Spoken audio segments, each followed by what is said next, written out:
So we will begin the regular monthly meeting of the Board of Commissioners of the Park District of the City of Fargo. First thing on our agenda is the consent agenda, which includes the minutes from our last meeting, the February bills, our order of agenda, approve and award 2 bids, and approve amendment to lease on the Great Northern Park with Great Northern Bicycle Company. Is everyone okay with this consent agenda, or should anything be pulled up for discussion? So I don't have any discussion points for D and E because I've gone through it with the facilities meeting, but I do think that I would prefer that if we're approving awarding bids and amendments to leases and things of that nature, that they are not part of the consent agenda, just so we can discuss them in a little more detail. Okay. Any objection to Commissioner Dawson's request? Okay, we'll pull D and E out. Do we have a motion to accept the consent agenda with A, B, and C? So moved. Second. All right, we have a motion and a second. Any discussion? Dave, pull the board. Commissioner Deutsch,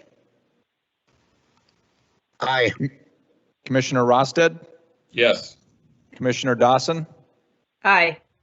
Commissioner Morgan, Aye. Commissioner Griggs. Aye. Motion carries. So Excuse me, this is Dawn. Could I just ask a question? Now, Vicki had said that she did understand D and E because she had been in the facilities meeting. Are those the ones that we're pulling out? Yes, we'll pull D and E out. So now we'll go to the next on agenda will be D. Approve and award the following bids for park equipment and for the Rose Creek siding replacement project.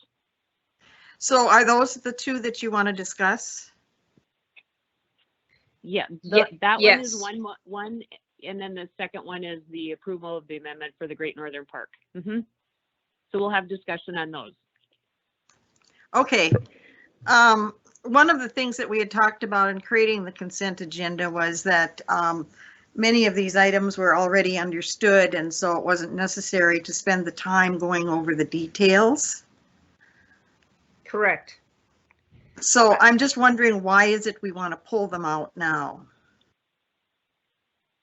Well, I guess my understanding of the consent agenda was different. It was for the regular things that are month after month that we've gone through, rather than things like awarding bids and approving amendments of leases, because those 2 items, D and E, were brought up at a meeting that didn't have all 5 commissioners at it.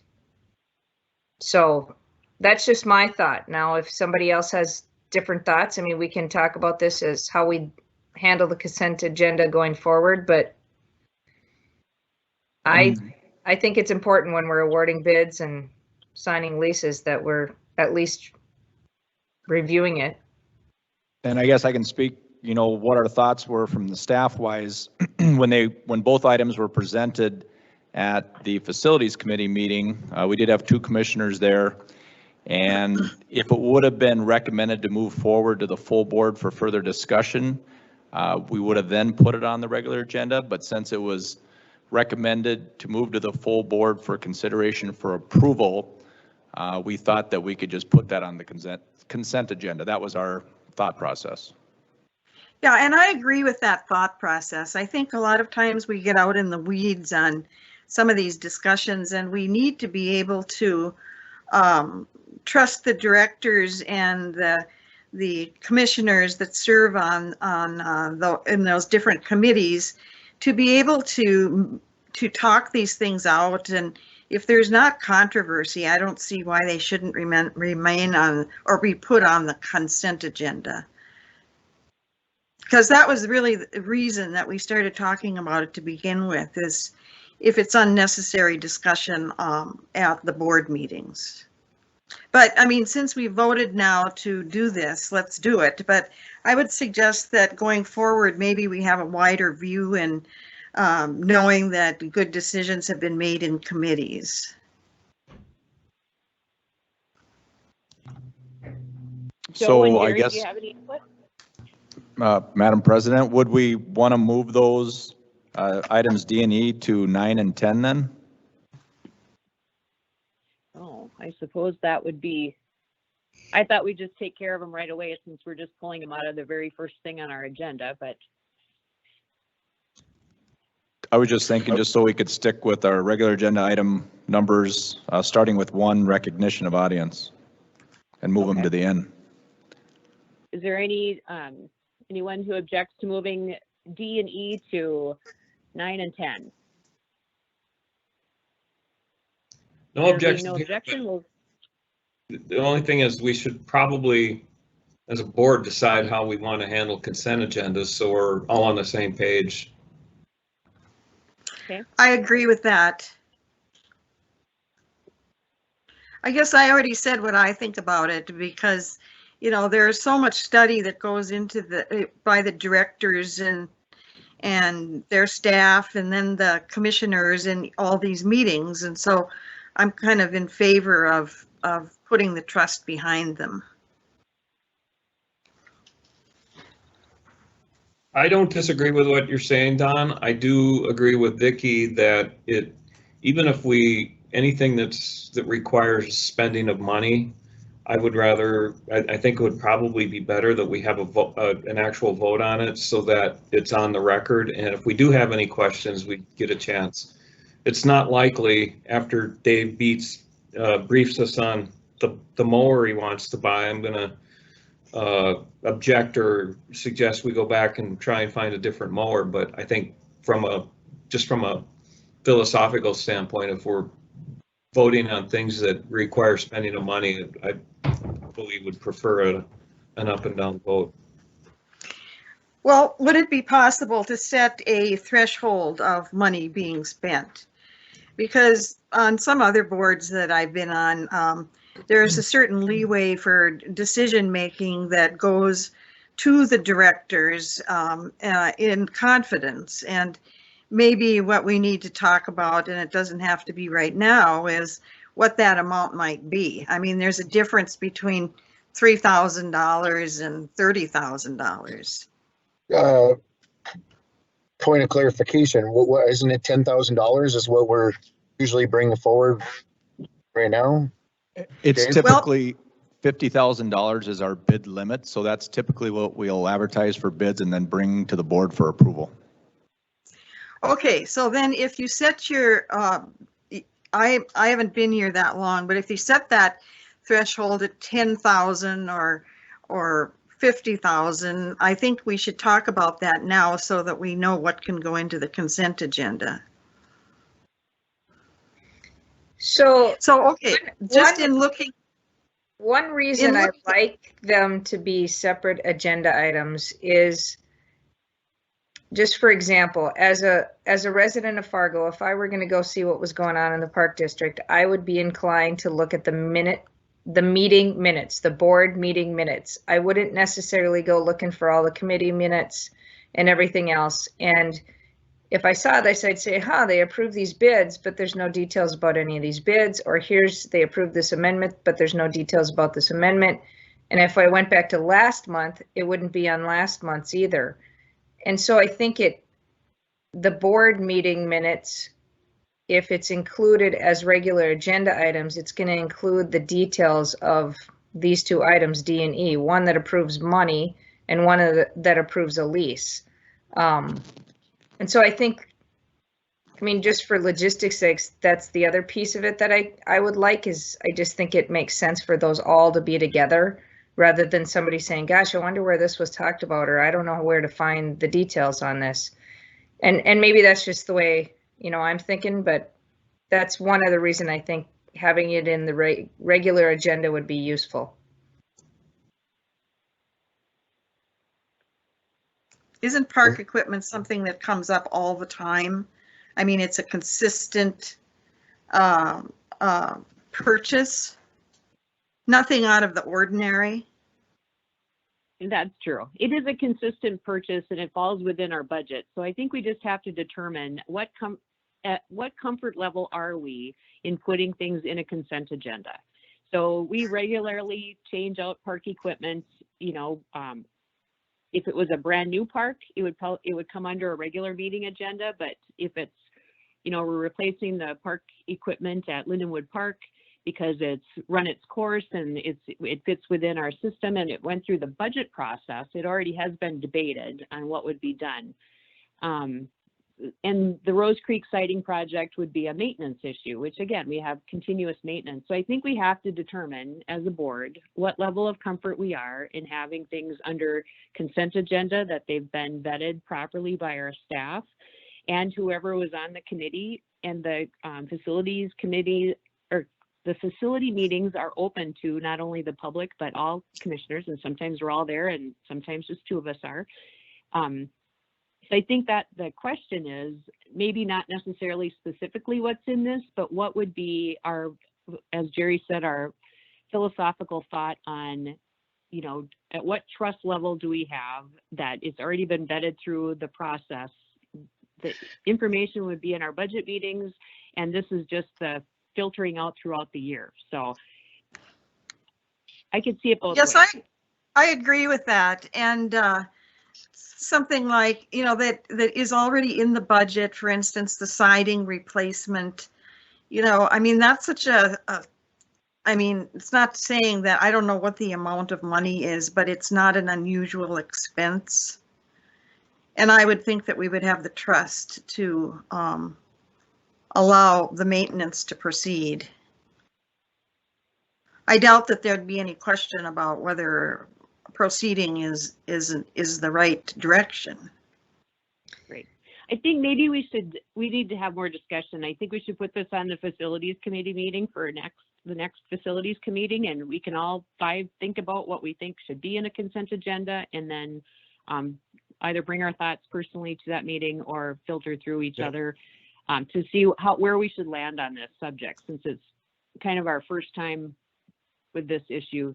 And I think it's only our second meeting using a consent agenda. So we're finding our way through it. So if that's okay with everyone, I'd like to, for tonight, pull D and E out, make them 9 and 10. And then at the next facilities committee meeting, let's talk about what would be appropriate to put in there and why. Is that okay? Yep. Makes sense. That's good. I just think we need to clarify the rules of the road, and I think we'll be fine. Yeah, I do too. I agree. Yeah, I think we can all get to a place that everybody's comfortable, but we sort of put the cart in front of the horse by going to the consent agenda without us really knowing where we're all at with it. And I understand the middle of the line of all of it, right? I understand wanting to make sure that the picture is painted of what it is that we're dealing with. Yet at the same time, I also understand the value of if you have questions, if you have concerns, then then bring those up through committee, talk to staff beforehand. You know, by the time it gets to the board, it should be vetted. So we just need to figure out that middle of the line and move forward.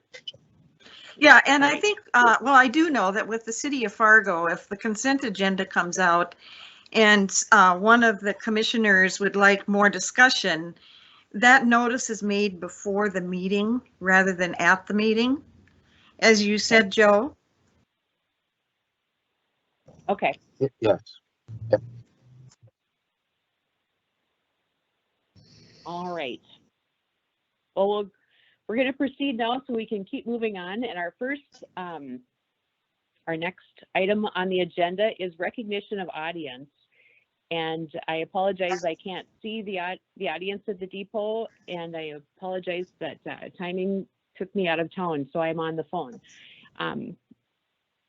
At this time, I'll open it up for that. I'd like to just say that the board is very interested in hearing the comments from our public, and we've been hearing a lot lately, and we appreciate all of that.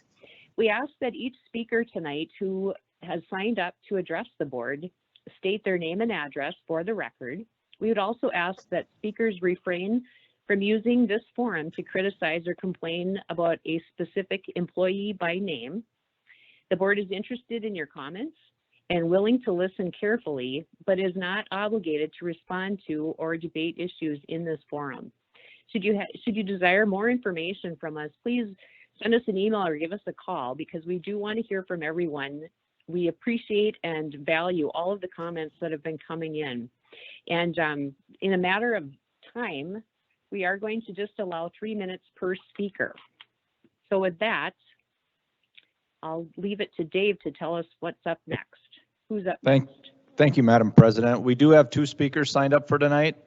Our first speaker that would like to address the commission is Paul Schultz. Paul, are you online?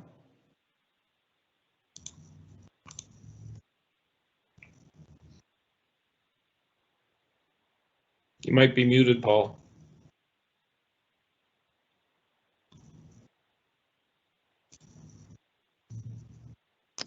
And we can come back to Paul. Mark Taggart is our second speaker. Mark, are you online? Yeah, can you hear me? Yes, we can. Yes. Yes, we can. Okay, awesome, that's great. So my name is Mark Taggart. I live at 369 Elmwood Avenue South. It's not too far from the Lindenwood project. And we, as it's been noted in a lot of areas in the media, we've been having a lot of conversation in the background. I have an audio clip here that I'll just play that'll kind of, this is where I'm at kind of right now. I looked at the satellite images in the Lindenwood area over the weekend and noted a significant thinning of trees in this area. If you considered and also looked and recognized the volumetric difference of trees density in this area as you considered installing this new road, which will continue to thin down the forest area more. The 2 most comparable images to adjust for shadow confusion I found are comparing the 1997 and 2020 photos. I have a video fade of the 2 images overlaying each other on our Defend Lindenwood Park site. As I look at it, it seems as though there already is a significant loss of trees in this area in the past 20 to 25 years. I and others are not opposed to this project in the long term. We'd simply appreciate seeing it phased in over a 5 to 20 year period after reforestation investments are initially secured. Could you please consider this while maintaining the existing bids so as not to disrupt the KPH team? Perhaps this year's cement up to the old main shelter, and this cement the Ailing Road into a pedestrian path. I somehow think if you were able to collect the $1 million up to this point, you could continue to collect additional funds for the larger, higher road that you proposed. Thank you, and I apologize for my tardiness to this discussion prior to this year and last year. Also, if Dave Beats' blog is up and running, I'd like to learn more about this project from the board's knowledge and perspective and what you have explained you would be doing from the last meeting. Thanks.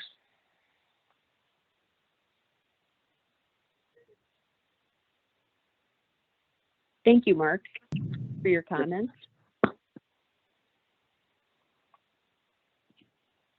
Did you have more for us? Or? No, that's just want to double check to see if Paul Schultz happened to get online. Paul?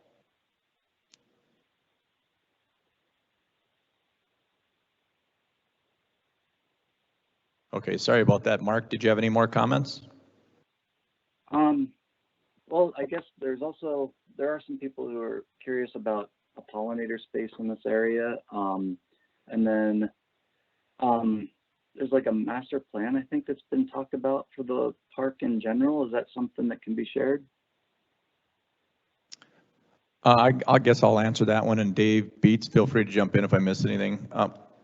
What we'll be looking at, Mark, is an overall kind of a master plan of what the renovation of Lindenwood Park would look like.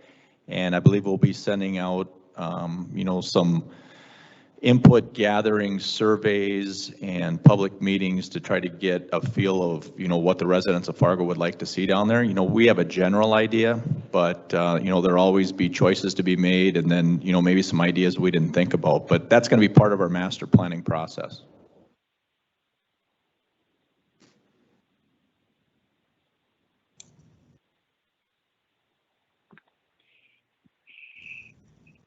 Okay, did we have anyone in the audience at the depot?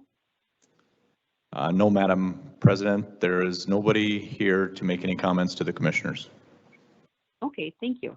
Well then, thank you, Mark, for your comments and for your information. And we are looking forward to holding some informational meetings or gathering information from the neighborhood and from the whole city on what the master plan for Lindenwood Park will be. I would also like to say in closing, I want to thank everyone who may be listening tonight or present for the time you've taken to send your information to our staff and to the commissioners. And for as much as everyone cares about Lindenwood Park, it really is, even though there's been a fair amount of criticism and a lot of disinformation that was sent out and a lot of things that maybe we should have communicated a little bit better through the process, it has been a fabulous exchange of information. And it's just wonderful to know that our community cares so much about our park system. And that's why we work so hard to make it as great as we can. So I appreciate your comments. We've all been reading the emails and listening and talking to each other, and it really has been a good exercise for all of us. So I just want to say thank you. All right, next up we have director's report. Thank you, Madam President. With our full slate of agenda items tonight, a lot of our discussion points are going to be geared towards what we already have on the agenda. So at this point, I don't have anything to discuss as a director's report unless any commissioners have any questions they'd like answered. Okay, anybody have a question for Dave? All right, we'll go on to number 3, Foundation Director's Report. Brian Arrett. So I could say ditto to what Dave said, but whenever I get a microphone, I try to use it. So just a little quick update on the foundation. First of all, our next meeting is on Monday. So true to form, our meetings are usually the Monday after your meetings. And I don't know that there's anything significantly different on our agenda. I'm sure we'll be giving them a report on the discussion that the board had at your retreat, and then whatever discussion occurs tonight. Just an update on the land. The city of Fargo has approved the annexation of the land for the sports complex. That is land that is owned by Sanford right now, so we have not traded land with them yet to become the owner of that property. But it has been approved by the city to annex into the city. I think we did talk about this at the foundation or at the board retreat, but we did receive another $500,000 donation for the sports complex. And we're working with the donor on putting together a release, identifying who that or where those funds are coming from. So just in the way of momentum, we want to make sure that we talk about the additional donations we receive. Third thing that I wanted to talk about is the Foundation Golf Classic, the golf tournament that we have had every year for the last 2 years now. It's scheduled this year for May 19th, so a little bit earlier in the season. Rose Creek Golf Course. And hopefully we will have a short luncheon before the golf tournament, just to provide an update again on how we're doing with fundraising efforts towards the sports complex.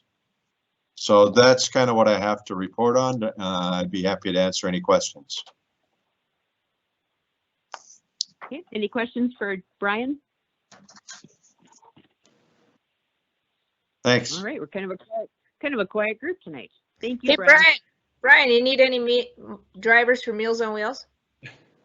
We're doing very good in the drivers for Meals on Wheels department. Thank you. Why don't you throw the phone number out there anyways, Vicki, just in case. 293-1440 if you want to help deliver Meals on Wheels. Best experience you'll ever have.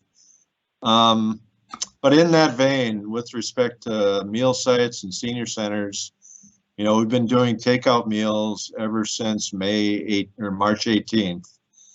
We're working with the state epidemiologist on determining when we can reopen our sites. He's wanting to get a few more older people vaccinated. Right now they're at 55% in Cass County of people age 65 and older. He wants to get closer to 70%. We're optimistic that we'll be able to open sometime this summer. And I'm not going to throw out a date because I don't want people to yell at me if we don't meet that date. But hopefully we'll be opening up this summer so people can come back and have meals at our centers like they really want to. That's exciting. Thank you, Brian. Thanks. It is. That is very exciting. I can tell you from one Meals on Wheels recipient, he'll be very happy to hear that.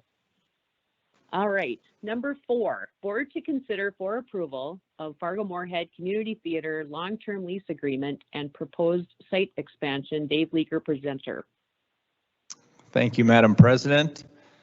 This item we've discussed for probably well over a year and a half since they had their issues with their snow load damage on their current theater. And I'm happy to present. I think we've finally come to a good solution for both parties, and do have some additional news that Judy Lewis with FMCT did discuss with me this morning. Included in your packet was a draft of a long-term lease, which was rightly overdue, and we needed to review this just to make sure we're up to date on everything. And our attorney, Jeff Gunkelman, is on the line, so if we have any questions regarding that. The second part of this agenda item was to approve the expansion footprint for an additional black box theater and additional space at the FMCT Community Theater. That expansion space was previously approximately 15,000 square feet, as you can see on the overhead, the site plan. And some of the news that Judy did stop by today and talk to me about was that they decided at their board meeting last night was what they plan to do moving forward. Initially, they were planning on this large expansion of the FMCT that would require an additional 15,000 square feet and expansion to the west. Judy informed me today that they would no longer be moving for that expansion and just to rebuild the Fargo Community Theater and its existing footprint. And Judy can touch base on that a little bit more. But just want to make note that while the expansion request is not 15,000 square feet anymore, due to new city codes and fire codes to be able to get the trucks and the hoses to the backside of that building, the expansion for that fire lane would be at a max, I believe, about 15,000 square feet. And since that expansion might be a little less to the east, it could be even less than that. But I think that's good news for everybody. I think it allows them to get where they need to be to get the community theater up and operating again, and then also decreases that expansion into Island Park. So we'll have to double check with the architects on what that expansion footprint would be, but it would be approximately 6,200 square feet by my calculations. So with that, I'll turn it over to Judy if you want to kind of fill in the commissioners on what you decided at your board meeting last night. Yeah, absolutely. Thank you so much for your work on this. I wanted to meet with you and did meet with Dave earlier today, and really we have no interest in expanding the footprint at all. It just is not a very pragmatic or financially sound thing to do. Just to return the theater to its original footprint is $7 million. To do that expansion would be north of $13 million, and there is no parking. So I'm happy that we came to the decision that we definitely will not be doing the expansion. We are working with our insurance company, and whatever we do, we are so excited to work together with the board and to make it a beautiful space in the park, and it will not require any additional square footage at all. So we just need our lease so that we can be there. So thank you so much for your work on this.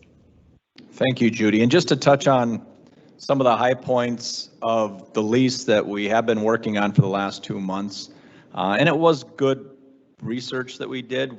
They did secure approval from the railroad to be in this space, which previously they didn't have. They did secure permission from the city of Fargo to be in this space. So, you know, all that homework and research was good for the project. And just like to touch on a couple items here that are kind of the key points for the new long-term lease. The term would be 25 years with options to extend for 2 10-year additional terms. FMCT must have their renovations to get the building back up and operational by January 1st, 2023. If not, the Park District may terminate that lease. If that happens, FMCT is obligated to tear down the building and put the property back to its original form. Item 3, Park District can appoint one person to be on the FMCT building committee or reconstruction committee. Number 4, FMCT is responsible for all costs and expenses of reconstruction. So it'd just be reconstruction and operations since there won't be any expansion. Number 5, Park District is responsible to mow around the building. That's typical maintenance that we've taken care of. Item 6, FMCT will be responsible for snow removal for the Dike West parking lot since the Park District no longer has use of that facility in the wintertime for a sledding hill. So they'd be responsible for clearing snow there. Number 7, all activities at FMCT are to be consistent with Park District mission and purpose. And then just an additional item on that, we'll look at that additional square footage, make sure we have a site plan that's going to be part of the exhibit. And as I mentioned before, it'll be approximately 6,200 square feet or less by my calculations. I'm not an engineer, so that was just a quick scaling off the footprint. So with that, I'll open it up for any questions for Judy or myself or any other staff. I got a question. First of all, Judy, looking back at what the pain that we've had to go through, particularly on the legal side, that's an important aspect, but it is painful to get that. But almost sort of in a way, I think it was a little bit of a blessing with this pandemic, because even though you lost a year, you would have lost a year anyway, probably because of what we've been dealing with. So there is a little bit of sunshine there, I guess, or at least trying to find the cup half full instead of half empty. But on the legalese stuff that Dave read off, I anticipate or expect that you've seen that, you're comfortable with it. Is there anything there that, that causes, concern, or I just want to make sure that has been communicated, and I anticipate it has, but I want to ask the question. Yes, correct. It has been communicated. Okay. I have a question. I'm seeing the wonderful landscaping around the building, and I'm wondering who's responsible for that. The landscaping, I believe, around the building would be the responsibility of Fargo-Moorhead Community Theater. Is that correct, Judy? Returning the landscaping after we do, I'm not quite clear on the question. Are we talking about mowing the lawn, or are we talking about taking care of the trees? No, any current landscaping on that front portion facing east, the Park District takes care of any of the existing trees and mowing around the building to the north, west, and south. So what's on this drawing here are all existing trees? It's not like there's going to be new landscaping around the building? Yeah, I would say, Commissioner Morgan, that all the trees shown on this overhead are the existing, large trees in the park. Any landscaping, perennials, annuals would be on that eastern portion, the right side of the building, and that would be the responsibility of FMCT if they chose to plant anything like that. Yes, those are all, it's a stone flower bed there. There really isn't any lawn or anything. It's mostly cement on that east side. Okay, I have one more question. Does the new plan include the green room? Which is, the space where the actors can step out to the west to get some fresh air. No, it does not include anything different. $7 million basically brings us back to no new laminate, no paint, no carpet, just a roof. And I believe we talked this earlier today, Judy, that you would be looking at a new exterior skin of the building, correct? Oh, we're just trying to work through our insurance and get all of that, and then after, it's going to be beautiful. We'll have, I think it was, you said Stacy was going to be on our building committee, and we will have something beautiful in that park. It'll be great.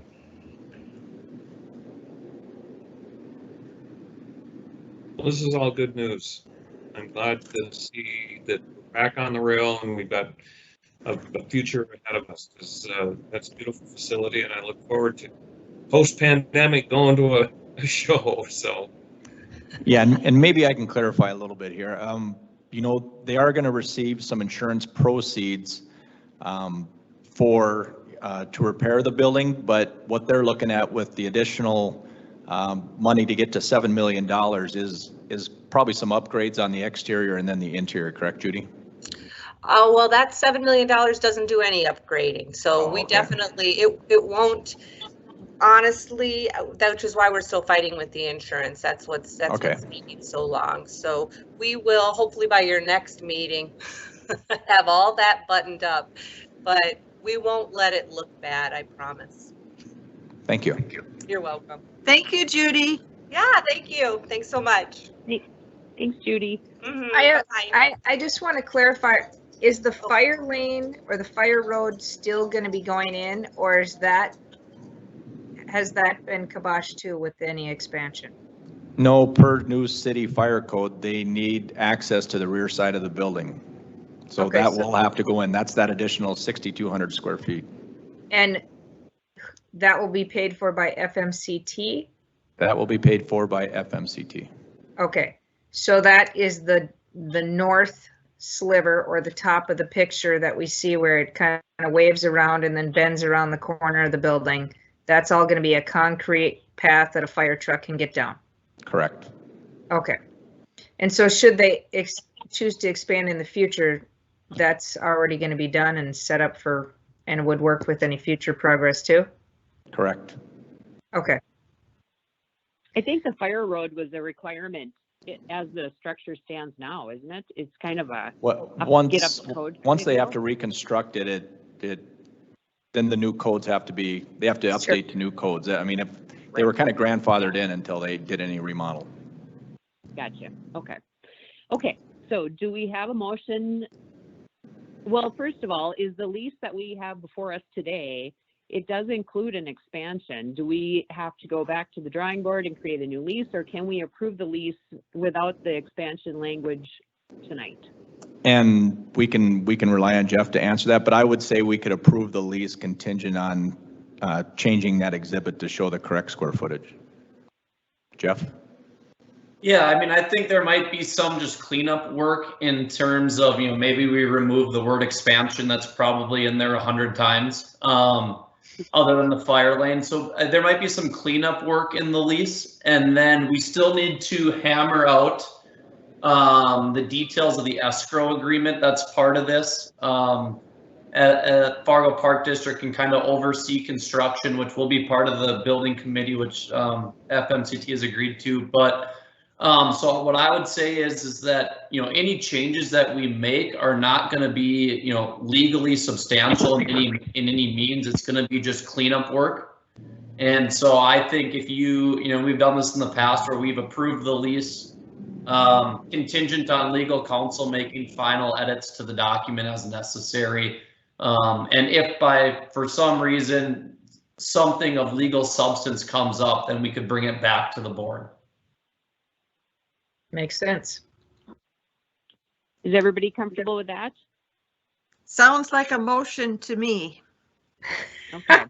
I don't think Jeff can make it though, so. No, he can't. Somebody else needs to try to repeat that. I think Don just did, or I'll just read what's here. I move that we approve the ground lease between the Park District and Northern Prairie Performing Arts, commonly known as the Fargo-Moorhead Community Theater, as presented to the board and contingent upon FMCT. Oh, we already got that piece about the release from the land, with any final changes due to the discontinued expansion plans. How's that sound, Jeff? I can make that work. Thank you. And is there a second? I'll second. We have a motion and a second to approve the lease with corrections as stated tonight. Is there discussion? With no discussion, Dave, pull the board. Commissioner Deutsch, Aye. Commissioner Rosted, Yes. Commissioner Dawson, Aye. Commissioner Morgan, Aye. Commissioner Griggs. Aye. Hallelujah, the motion has passed. Yes, you know, the best thing about this is the future boards of both FMCT and the Fargo Park District won't have to try and figure out how to fix this going forward. So it was a lot of work by a lot of people, but I think it's going to be fantastic for the future. Thanks, everyone.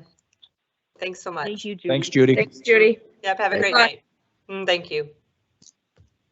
Okay, move on to number 5. Board to consider for approval the transfer of restaurant lease from Big Herbs at Rose Creek to Legends. Carolyn Boutain, presenter. Good evening, Commissioners. In your packet was the assignment and amendment of lease agreement that we were working on as a draft. Later this afternoon, we sent out an updated form that Jeff Gunkelman, our attorney, myself, and our potential owners and current leaseholder had looked at and made some short adjustments to. In there, many of it was addresses, names of company, that kind of stuff. At the Facilities Committee meeting, we talked about how Kelly Visto with Big Herbs has found that he would like to sell his ownership in the current restaurant to Legends, which is Cody Parr and Marissa West. They currently have a restaurant in Moorhead and are opening a second one at Murphy's in Moorhead, and would be looking at taking over the lease arrangement that we have with Big Herbs beginning April 4th. Again, contingent upon transfer of the liquor license here by the city of Fargo at their next March liquor license meeting. When we've met with them, the request was that we would be able to do an April 4th transfer, that the security deposit would be refunded to Big Herbs. The Legends would then provide that for us. They would be willing to take over the lease through the end of this term, December 30th, 2022, which is in your number 9 for term. So it is not a typo, it's the fact that they're taking over the current lease arrangement through that time, and then giving us this next year to negotiate with the new ownership, if you so choose, to put together a new term arrangement once they've had a chance to live in the place. Jeff also protected the Park District by adding to it that any claims for any that may arise between now and April 4th, there's a deadline set of April 15th for those notices to be given. And again, both Marissa and Cody have been in agreement to take over this, as well as to guarantee the same conditions that we got from Kelly Visto. I did invite Cody and Marissa to be on. Are you on at this time?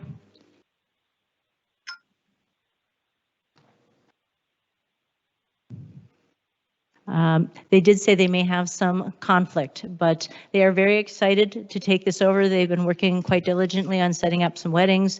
They've met with Matt at the enterprise meeting yesterday. Matt Cook, the pro out at Rose Creek, confirmed that he's comfortable with things that are going on with the discussions. And we would ask that you would approve this contingent upon a few more cleanup pieces that we might have to do, because I have not heard from everyone exactly yet that they are in agreement that there's no changes or any typos that we have to this agreement.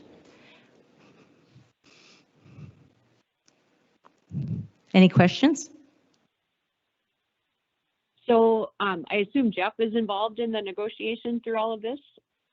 And do you consider there to be anything that will change the agreement drastically, or is it just kind of a timeline and typo kind of thing?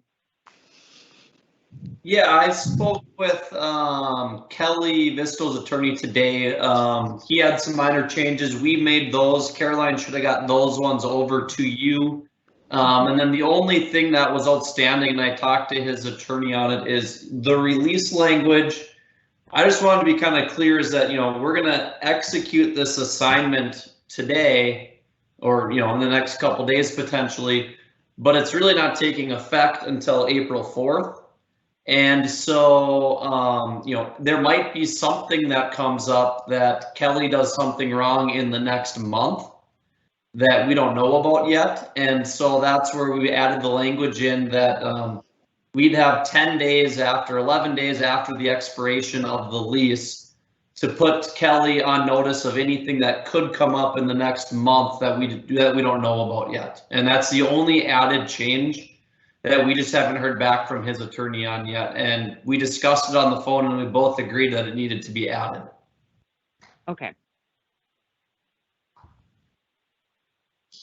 All right, anyone else have a question? Might be the first indoor dining I have. They'd love to host you. So I'll move to approve the assignment and amendment of the lease agreement for the restaurant at Rose Creek as presented. Second. Okay, we have a motion and a second. Is there discussion? There being no discussion, Dave, poll the board. Commissioner Deutsch, Aye. Commissioner Rosted, Yes. Commissioner Dawson, Aye. Commissioner Morgan, Aye. Commissioner Griggs. Aye, motion carries. And I think we're going to be golfing a lot sooner than expected. So this is good news. And just a side note, Marissa West was recognized as with the YWCA as Women of the Year nominee for 2021.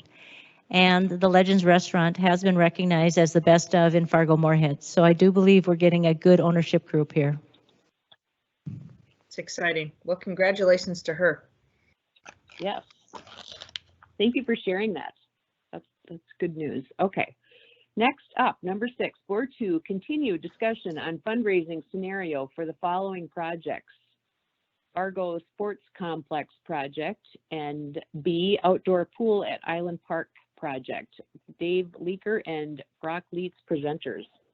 Thank you, Madam President. And as you mentioned, these two items kind of go together, but we'll start off with, the good discussion we had at our board retreat last week regarding the sports complex and Island Park pool.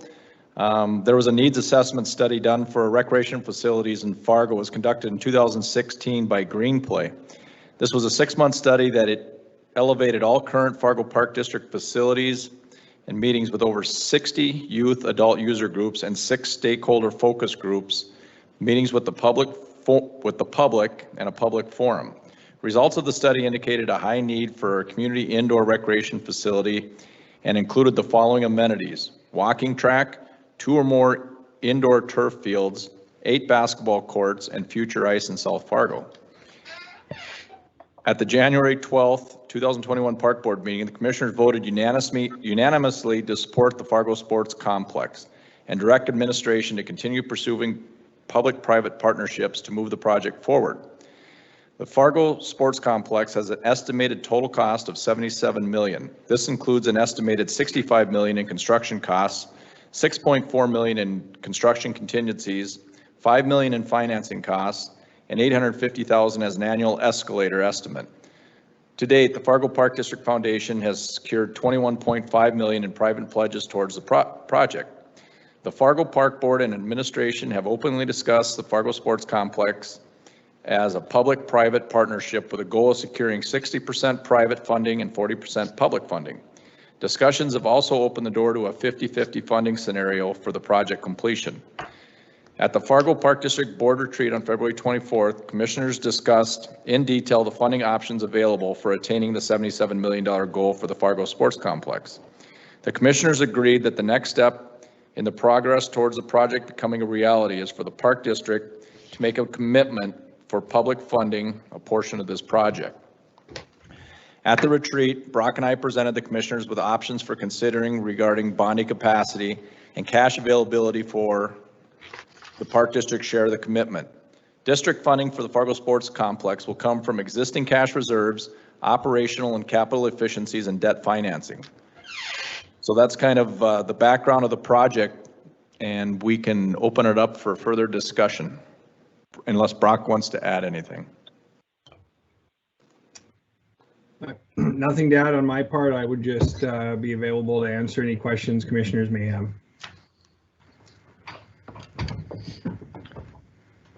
Okay, so we did discuss this at the retreat, and we need to get the ball rolling. If this is the path that we're going to go down, we need to come up with a number that we are willing to commit from the Park District to bring this sports complex to life. And when you talked about the 60-40 or 50-50 funding, that's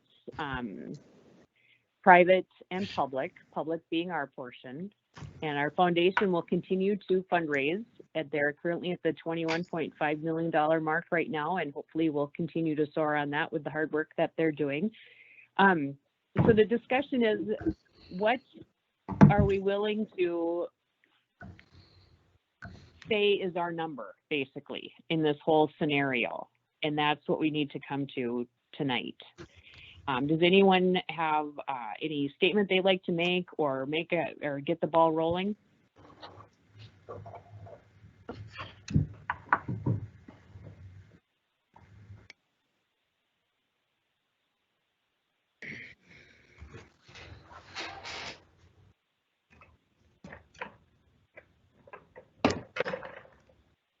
So if we went with 50-50, that would be a $38.5 million investment on the Park District's platform. It would, for $38.5 million of funding that we would secure through reserves we have on hand and debt financing, we would build a $77 million facility that would handle our programming, and that we would also have our offices included and rent out for space for tournaments or any other kind of group that wants to come in and practice. Is this the road we want to go down? And just to clarify, Madam President, it'll also be available for Park District programs and open to the public for different events. Okay. One of the things. Go ahead. Go ahead. One of the things that we discussed at the retreat was Jerry's suggestion that we take a look at where there might be expenditures that are unnecessary. And it seemed like in the discussion that it was tied into what the Park District would be able to or would wish to contribute toward this project. Has that been taken into consideration at this point? Would you like me to speak to that, Dave? Yes, please. Thank you, Commissioners. Don, you know, if you look at the motion as well as the options for financing, you know, what we're saying as an administration is that a combination of cash reserves, operational and capital efficiencies, as well as debt financing is how we would look to fund this project. And the action we'd be seeking tonight is for the board to commit to, it's really a two-part motion, to commit to a dollar amount, but then really also direct the administration to bring you a full funding model at a time where it's important that we then issue that debt. And we would spend that time continuing to go through possible programs that we're offering today or operational costs that we think we could find some efficiencies in. We'd also look at all of the capital projects and the things that we've been planning for in the future and look for additional funds that we could put toward this project or other projects, and then bring you the balance of that in a debt offering. So that's an ongoing effort that we certainly heard loud and clear at the retreat, and understand the importance of making sure that we go through current budgets, current cash on hand reserves from projects that we've done or different reserves we built through time, as well as any options we have for the efficiencies that Jerry is looking for us to try to create. So we've already started that, and we'll continue to start that, or continue to do that up until the time we bring you a full funding model. And I would just like to add to that, Brock, that, you know, just to reassure, you know, the public, our staff, that while we are looking at this type of a investment in the sports complex, we just want to make sure that we still have the ability to provide parks and open space and programs as we've always done in the past. So just wanted to add that. Yes, and I'm really excited about that. I think going ahead with this project is a great idea, but we should also be thinking about what the next big project will be, and maybe the focus could be on other parts of the mission of the organization, parks and recreation.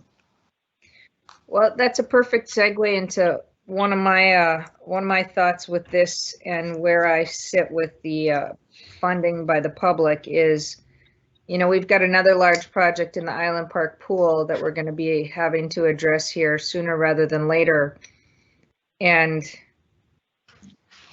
it's just really hard for me to grasp that we would be taking on half of the expense of the sports complex at the tune of $38.5 million plus the Island Park pool. And for that reason, one of the reasons, I would be inclined to suggest we work towards a 60-40, which is 60% private, 40% public.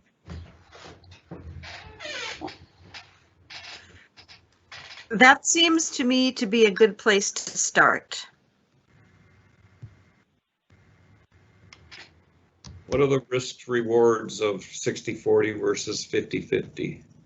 Risks, not rewards.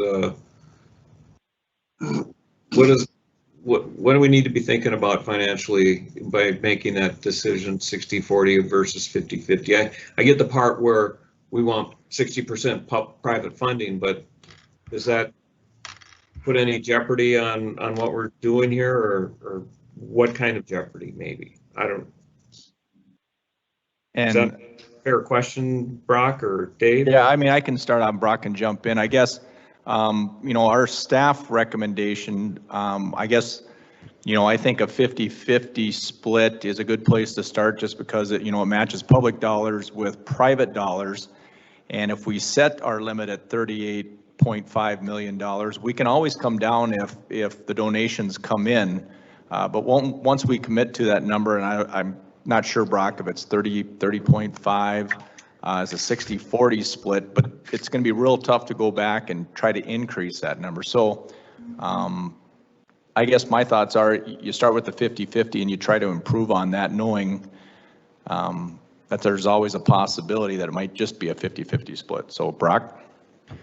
Yeah, commissioners, I would agree with that. I think that, as we discussed at the retreat, part of the process of this would be doing a bonding resolution for whatever the total debt capacity is that you would look to issue. And when you do that bond resolution, you open up a 60-day protest period to the public. And after that 60-day protest period, then you make a final decision of how much debt to issue. Once you issue that bond resolution, you cannot go above that amount. So the dollar amount you put in the resolution, you can always issue less debt than that, but you cannot issue more debt than that. So if it's 60-40 and that's a $30 million piece that you put in public funding, and then we bring you a debt capacity that you need to get there, if the private side doesn't come in at 60%, then you have to decide what you're going to do, but you could not do that through debt because you've already put the maximum debt you would carry. So that would be one of the risks of that. The other side, I think, is just the reality of the total cost of the project. Right now, we've got $21.5 million of private dollars committed. Whatever amount you put in to this will subtract from that balance. If it's a 60-40 split, you're looking at needing an additional $24 million of private funds. If it's a 50-50 split, you're looking at trying to gain $17 million of private funds. And, part of it is what is the commitment level that the public through their public financing and the board has an appetite for providing this to the public for the purposes of serving the public. So those are really the things I think that you need to weigh out. And once you put that number out there for a bond resolution, which we're not doing tonight, but that would be the next course of action at a pending meeting, then you cannot go above that. And one of the questions we discussed is what happens if we don't get to 77 million? You have to then decide what you're going to do. Are you going to scale the project back and build what you can build for the dollars you have available? Are you going to walk away and put this project on hold until you can find the dollars, knowing that there's an ongoing increase in costs?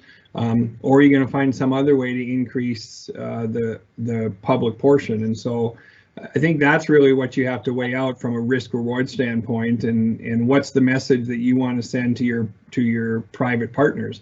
What's the level of commitment the park board wants to put in, and can then get private partners to step in and pick up the balance. So just so I'm clear, Brock, if we go 50-50, it's 24 million, and if we go 60-40, it's 17 million. Is that right? The other way around. So if the park board does 50-50, we'd be looking to secure an additional $17 million of private funds. If the park board is doing 40% public, you'd be looking to secure an additional $24 million of private funds. That's what I meant. Sorry. Yep. And so if we go 60-40 tonight and we stay hard on that, and that's certainly a direction we could go. I was just looking at the costs here, and ICE is about a $7 million price tag based on your quote that you provided us. So we get to the end of the line, we don't get the 60% donation, and we're looking at how we're going to cover down. There's your difference right there, $7 million for ICE. And that may be true if you get to $70 million in total funding. Right. So I think that's the other question you have, but you are correct, Jerry. So there was also discussion at the board retreat about these same things. And one thing that I remember that came up was at what point would the project need to be downscaled? And if it were, when would it no longer become profitable enough to maintain it? Yeah, and would the park board be interested in doing that or not? I don't know whether you want the full thing or you're willing to downsize because of monetary situations, financial situations. I just don't know what the opinion of the entire board is. Another concern, you asked Jerry, the risk reward or whatever that we run is that I've brought up this example several times, but it's the shack project at NDSU. Every single time you get that close to having the funding together, you go back and try to get it again. Now I got it. You come to the table, and the construction costs went up $1 million in that year that it took you to raise that additional $1 million. And in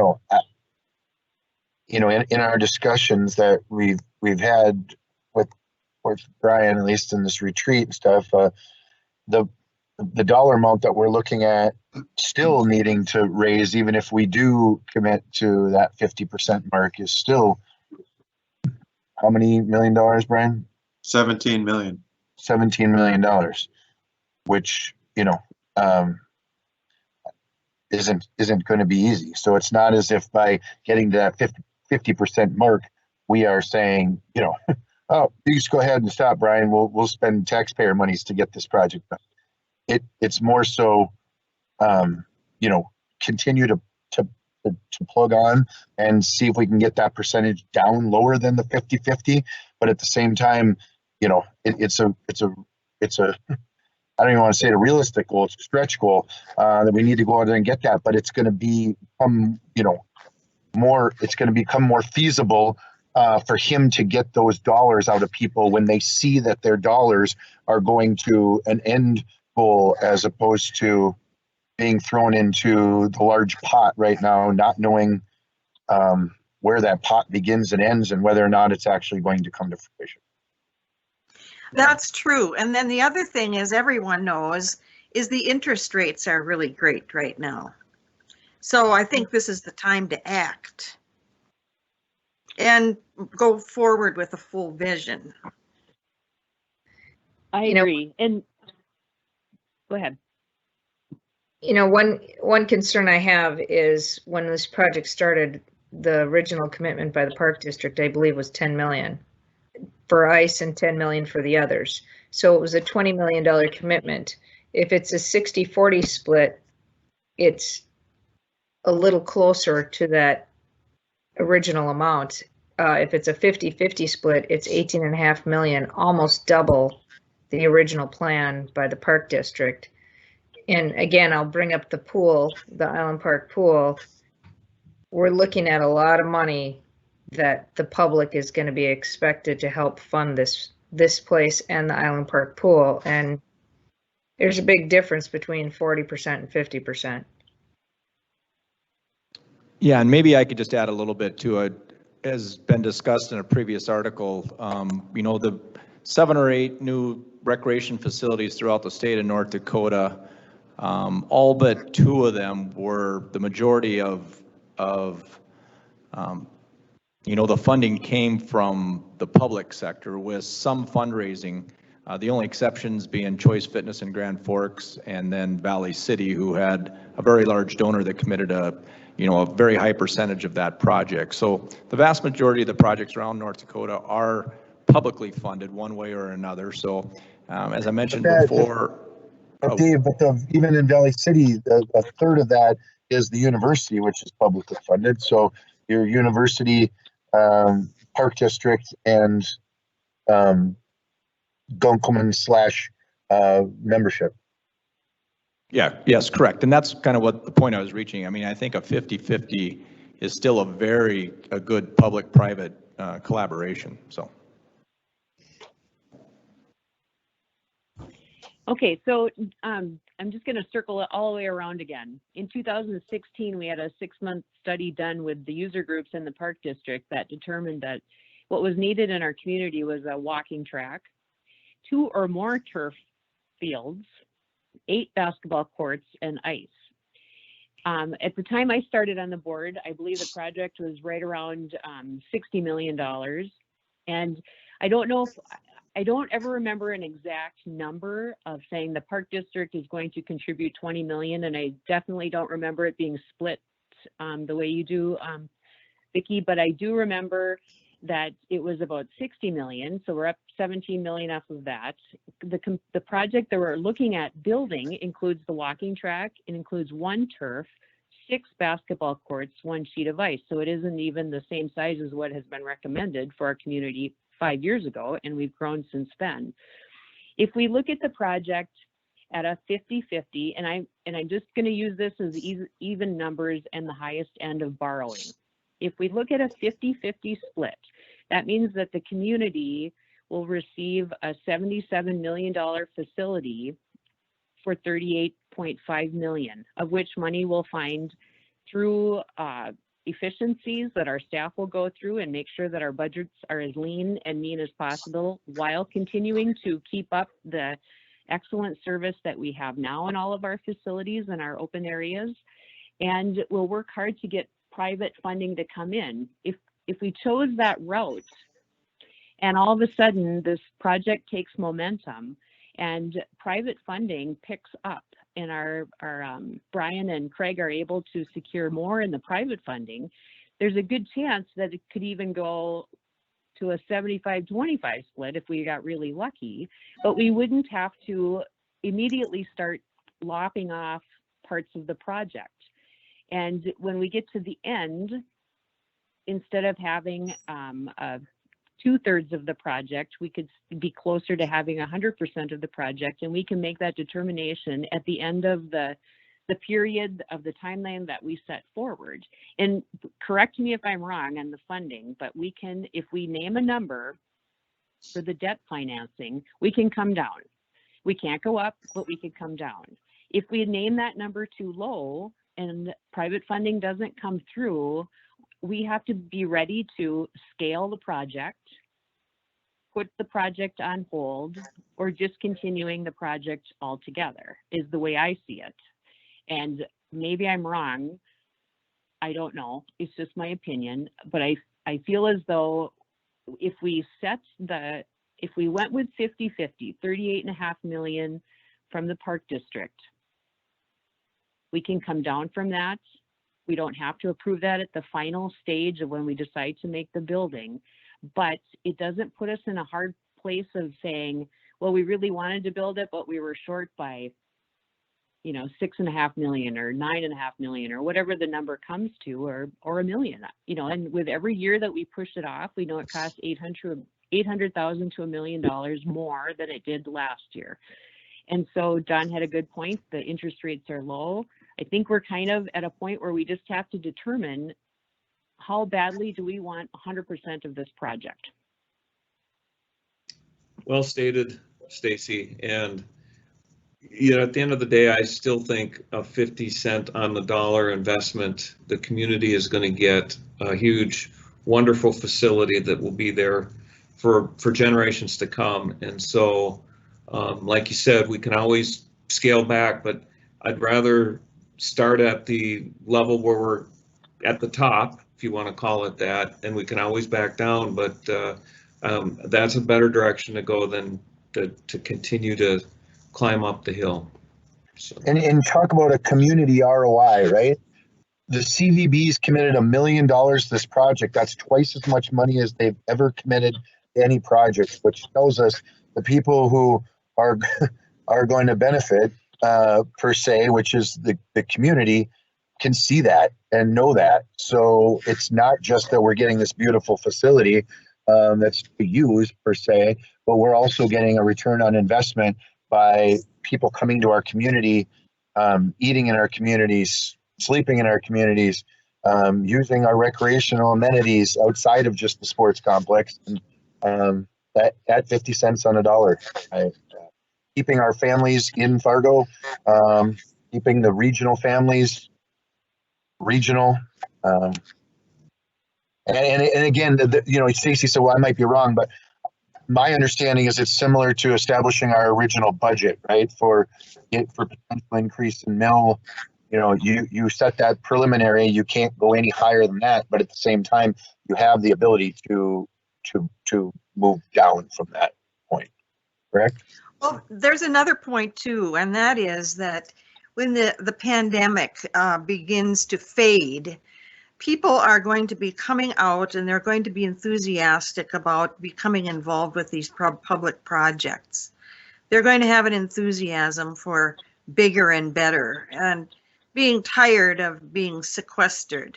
So I think the chances are really good that you could come up with some major donors as we move through this next year. So I'd like to make the motion that the Park District commit to the 38.5 million for the construction of the sports arena.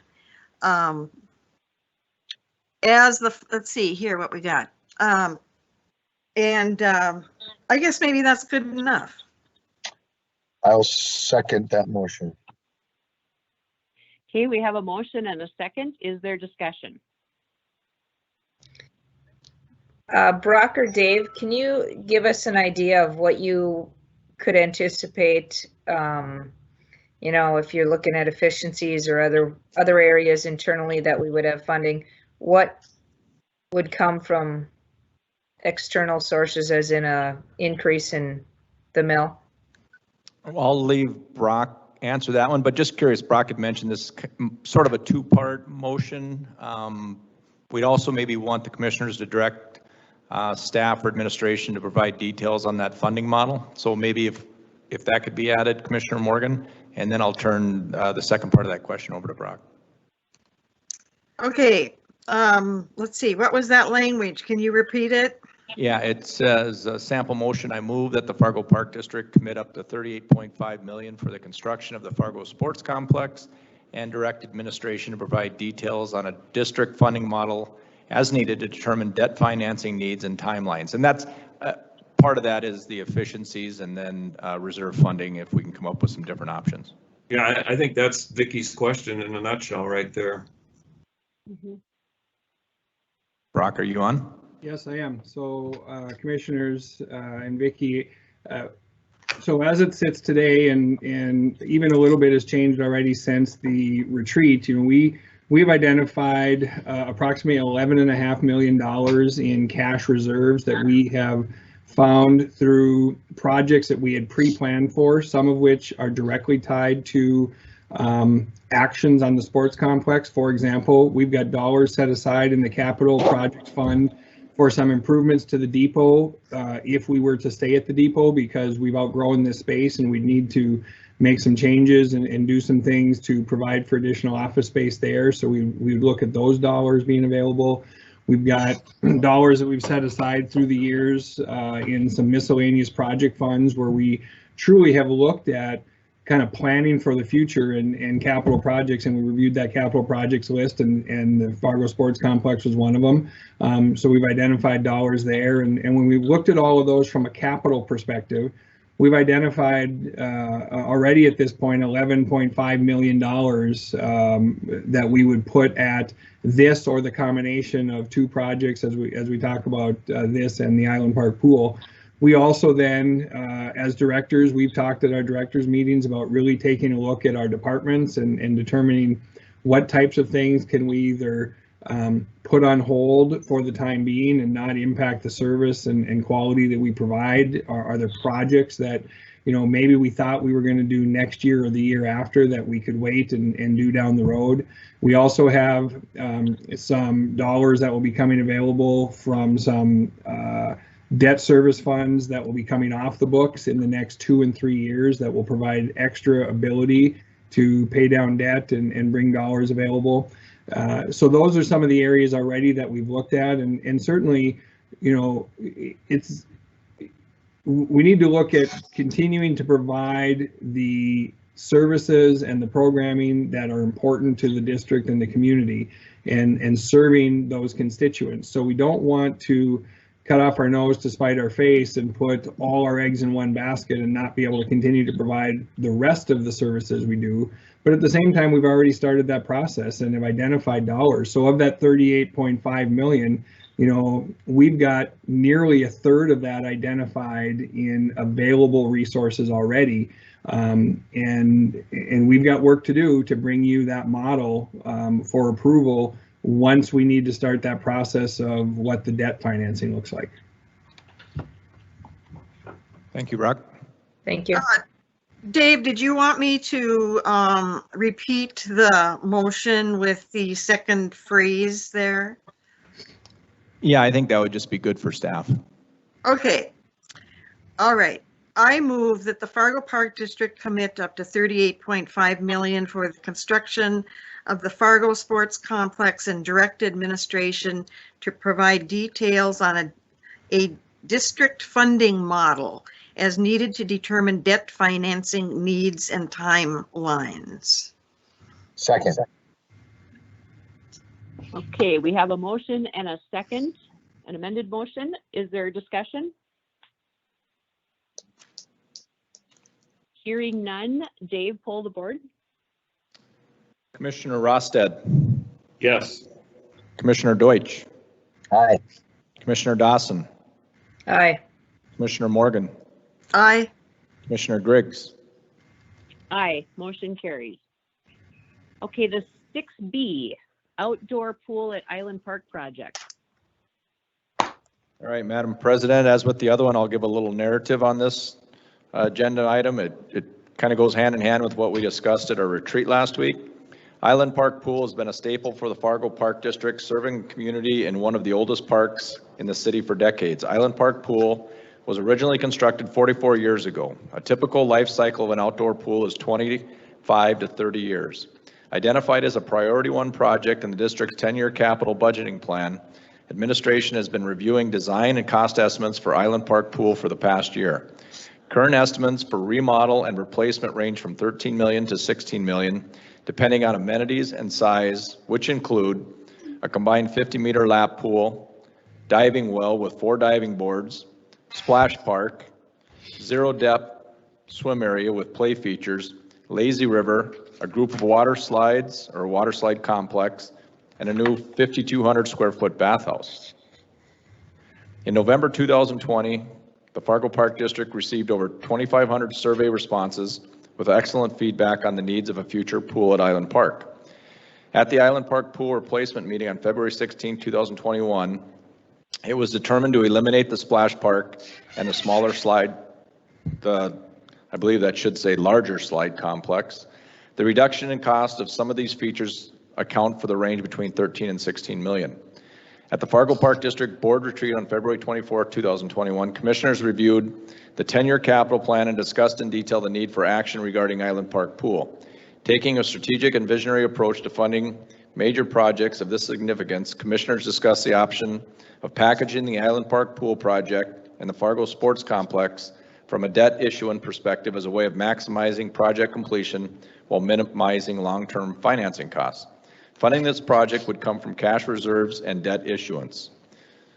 And that's kind of the history of that, so I will turn that back over to the commissioners for further discussion.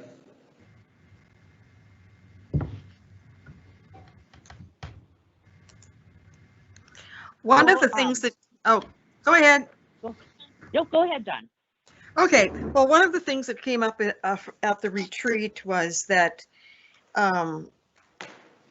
we concluded, I think all of us, that the simple form of what the park has been in the past or the pool has been in the past was a better concept for that particular park and the neighborhood than something with a lot of kid features and bells and whistles, just a more traditional pool.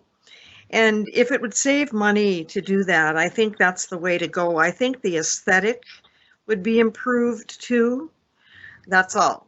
I just think, you know, a smaller, not smaller in terms of the pool itself, but just to dial it back a little bit in terms of the bells and whistles. And that's what Dave was just reading to us here. Yeah, I'd agree with what Don had to say, that I think a water park would be a cool concept, would be well received, but I don't know that it fits down at Island Park. That seems to be somewhere else. You know, I like the idea of a lap pool. I think that should be something that we need to continue. It'd be the only outdoor lap pool we've got. The diving platforms, I like that, but the lazy river, the slides, all of the water park features, while I'm sure that they would be used, it just doesn't, I'm having trouble wrapping my arms around that at Island Park. So, one of the things we had talked about was the possibility of the splash parks being placed elsewhere. And what I'm wondering is if that would go in within this same project and the same dollars allocated towards this project if we decided to stick a small splash pad, whether it's in Lindenwood or Island Park somewhere else or wherever it may be. Would that be part of this same approval of funding? Well, I think right now, I guess, in just discussions between the staff regarding the pool layout, that the current layout we have right now has a zero depth, similar to what we have at each of our 3 parks. And if you have a zero depth, there's really no need for a splash park. The splash park kind of fits in that area between pool locations. I mean, while it does, if the pool's closed in, you know, the early part of the spring or after the season's over with, you do get some benefit from a splash park at this location. But I just feel if we maybe look to the future and sprinkle these splash parks kind of between our pool complexes, that would be the best bang for the buck for a splash park. Yeah, so let me clarify. What you just said is what I was trying to say. What my question is do those splash parks that you may sprinkle, no pun intended, into other parks, would you include that in what we're talking about and the dollars allocated today? So let's say we build a $13 million pool complex at Island Park, and the splash pads, I'm just, just make up a number, X dollars for splash pad A, X dollars for splash pad B, and those dollars would be part of what we're committing ourselves to today, is what I'm asking. Yep. Currently, right now, the splash parks are not included in this project. That would be something that, providing, if we did package these two projects together and took care of our two largest projects in the park district, we feel as staff that we can, we can handle those construction of those splash parks, maybe not all at one time, but, maybe we do one every second or third year, if that's the direction we want to go. Okay, so today we're making a decision about the dollars committed to the Island Park pool complex, but not any specific details as far as lap pool, diving board, lazy river, or anything else. Is that correct? Yes, correct. We do, we do have that survey of 2,500 people, asking them what type of amenities they would like to see for the Island Park pool reconstruction, and just kind of the doubling up of that zero depth area. We just felt that, a splash park was not needed at this location, so. And that's what this is Kevin. I was going to add that, I understand the turning it back to kind of the original of what it was. When we met with Tony and the group from Zerberg, we went off the amenities that was put in that survey in the top 4. So that's kind of where this design really started from. So it's the organizations that and the individuals that use Island Park, and that's how it was derived to have this kind of design. Good point. Thank you, Kevin. Right. So you took the survey and it really was interesting to see the level of interest between the splash pad, the zero depth with the lazy river slide system and a lap pool and the diving wells. It was interesting to see how equally important they were to the 2,500 people that responded to the survey. It is currently a lap pool, and we have to do something. So what we need to do today is determine how high we want this budget process to go so that the staff can go back to work on determining the debt service again and what we have. And this, I feel like we're going down the same path of how that we did with the sports complex on how high, what's our threshold. And again, we can come back down, and in the meantime, while the staff is putting together the plan on how we're going to pay for all of this, we can be putting our nose to the grindstone and talking to the people in our community to determine what they really want to see there. Maybe go back and do a little homework in conjunction at the same time to determine how big or how small of a facility we need this to be. And maybe I'm wrong again, but I feel like we're kind of at the numbers point because we know something has to be done. It is, on its last leg, and they are keeping it together as best they can, but we do need to move forward with determining how much of a budget we want to allocate to this project. The pieces that go inside can all be negotiated in the long run. The big piece is the lap pool and the diving boards. And then the rest is all, we can kind of fit into the process as we go. And that's all I was looking for was clarification because at the retreat, there was some discussion about taking the splash pads out of it and sprinkling them elsewhere in the community and other parks. And so I just wanted to clarify that what we're acting on today is just what's at the Island Park pool complex, whatever you want to call it. Right.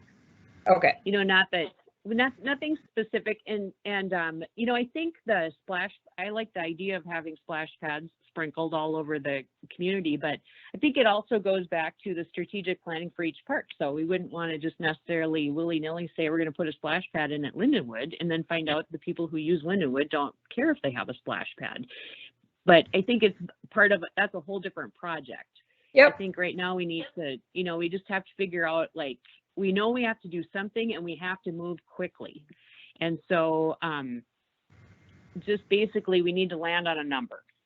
And again, we can go high and we don't have, and there's no commitment that we have to spend. If we decided to do 16 million and we come back and say, we've decided after doing our homework that we need to spend 10, then we spend 10, correct? Yeah, and I would just like to add on to that, as with the sports complex, we're looking for that number, and hopefully, and if that number's on the high end, and we can, essentially value engineer this project, we'll look at everything we can to save costs. I know we've been approached by people that help fundraising for the Holbert Aquatic Center about, purchasing an Olympic trial pool for 50 cents on the dollar could be, some very nice savings. There's also, while we're looking at fundraising for the sports complex and haven't necessarily looked into that for Island Park pool reconstruction, there might be somebody out there who would like to contribute to that. So there's always a possibility of lowering that top end number, and hopefully we can do that. Kevin, on the two models, I guess you'd call them, that the consultant put together, what were the dollars on each of those models? So the 25 meter pool was 13.395 million. And the 50 meter pool was 16.414 million. Thank you. Yep. So, I guess I'm fine with, if we pick a number, I would probably just go with the 16 because of, with the idea that we can come down, but where I'm still a little bit reluctant, I guess might be the right word, in that we're not sure what we're buying yet. We really haven't determined if we're going to go with, like Dave said, the Olympic sized pool that we're going to buy after the trials are over, and we'll do like Halbert did, haul it in, put it in and be done. Or if we're going to put in all the other amenities that were talked about in those other two configurations. So, I don't want to, I can be okay to commit to a number, but I'm not committing to a project yet because I'm not sold on exactly what it is we want to put in there. So yes, I'm so with you, Jerry. Yep, I would agree as well. So maybe the question is, since we all, we're okay with committing dollars, but we aren't sure what we're getting, is the step after this that we come to some conclusion as a group on what we're going to put there? Or the staff brings that to us of here are the couple choices. What do you guys think? What happens after we approve the money? What's your next step? Yeah, I think we would go back. Right now, we've just commissioned a study to look at, what does the public want at this site? And that was a survey of 2,500 people and local swim groups in town. So I think, if we did set that dollar amount, then staff would go back and probably look at, maybe pick out 1 or 2 or 3 different concepts and what do those all include as amenities. And then, I guess I would maybe rely on Kevin or aquatic staff on how to proceed with, different pool layouts. Just kind of refine the site is basically what we need to do. And maybe confirm, the survey. I don't know if we do a follow-up survey or, as we've mentioned, we did reach out to the public to see what, they would like to see at that site. And I guess that's kind of what we're basing our conceptual layouts right now. And I appreciate that, and I appreciate that that's what we would do, and that we, that we went with that survey and we put together. But what I'm hearing each person saying in a different realm, and I don't know to what comfort level each one of us feels like staking a claim to it, but there's just a feeling of a sense of responsibility as a commissioner to make sure that it's right, and it's that right fit and that right perfect what belongs down in Lindenwood. And we don't want to just be like, hey, let's just throw these things in here because this is what the people want. And it's like, but is that the right fit for down there? That's our responsibility to recognize what's in the best interest of the citizens and our value system and our and all those good things. So just, I know, Kev, you're working on it, and I appreciate the work you've already done on it. But just kind of keep that in mind as we're putting the design together. That I've heard from each of the 5 different commissioners, all that's a concern. When I say concern, I just want to make sure that I see that I'm feeling that it fits the downtown and the history of that pool. Sure, and I think it's fair that I think Commissioner Dawson brought it up, that we bring back to you maybe 2 or 3 different design options with price tags to those. Working with the consultant, we've not spent, you guys authorized us $25,000 for with working with Zerberg and the consultant. So I think there's money still there that we can work with them on this project. Yeah, and I think Joe said it really very eloquently, and I'll just juxtapose it against the sports complex. We're talking a set amount of money, but we know we're talking a soccer-sized turf, 6 courts, and ice. And with the pool, we're talking a number, but I don't know what we're buying. So that's kind of a good way to maybe, characterize or illustrate what we're talking about. Yeah, and again, like I said before, we went off of what the survey had indicated with the diving boards, the lazy river, the water slide, and the lap pool is what people wanted. So that's how those are the things that we put together on that. And you don't have to justify yourself, Kevin, because that's exactly what you're supposed to do. And then you guys bring your stuff together for us and then we have to look at it. We got to look at what is, but then we also, then it's our job to look at, at the downtown area and bring that back to you. So it's exactly how this is supposed to work. And like I said, we appreciate all your work. And as you continue to refine that thing, just keep in mind that we want to have that feeling that it fits right in downtown Fargo and keeps that history and just downtown feel of Fargo. Yeah, and I also add to that, Joe, that Dave Klunt is on the line. He's spent a lot of time with these organizations, with these committees. So a lot of the credit goes to Dave and working with these groups. And we can go back to those organizations that we reached out to that Dave knows very well and have those internal discussions as well. We look at the models, and Joe made the comment about you look at these models and go, whoa, wait, what? That doesn't fit in Island Park. But I think personally, if it would have just been a pool or just a pool and diving wells, and that's what they would have proposed, we would have all thought, oh wait, where are the water slides? Wait, where's the lazy river? Wait, where's the splash pad? And so looking at it with all those things in there gave us a little bit better perspective of, okay, is this what we really want at Island Park? So I think it was good that they were very complex and full of all the different options for us to be able to see, so we can really take a view of, okay, is this what we really want? So I think it was great that it had all of those things in to make a decision from. And we can always, it's like the main court at the Pentagon in Sioux Falls. Like, it has the original Hoosiers feel to it, but it's a brand new court. I mean, all I'm saying is that I'm not saying we can't have all these amenities in there or a bunch of them in there, but just try to maintain that vibe and feel that it belongs in downtown. That's all. Sure. Well, I think part of our angst maybe is coming from the fact that it makes sense to bundle this with the financing package for the sports complex. And we're just kind of working simultaneously through Dave and Kevin have done a great job of talking to the public and the groups that will actually be using the facility. We've surveyed a number of people. This is what they came back with. Now we threw it all out, and now we just have to go through the process of picking what it is. Where with the sports complex, we've had a number of years to discuss and to analyze and go through it 100 times. And I think it's just the fact that, you know, it's an opportunity to save money and build a great facility that we're kind of moving simultaneously instead of incrementally.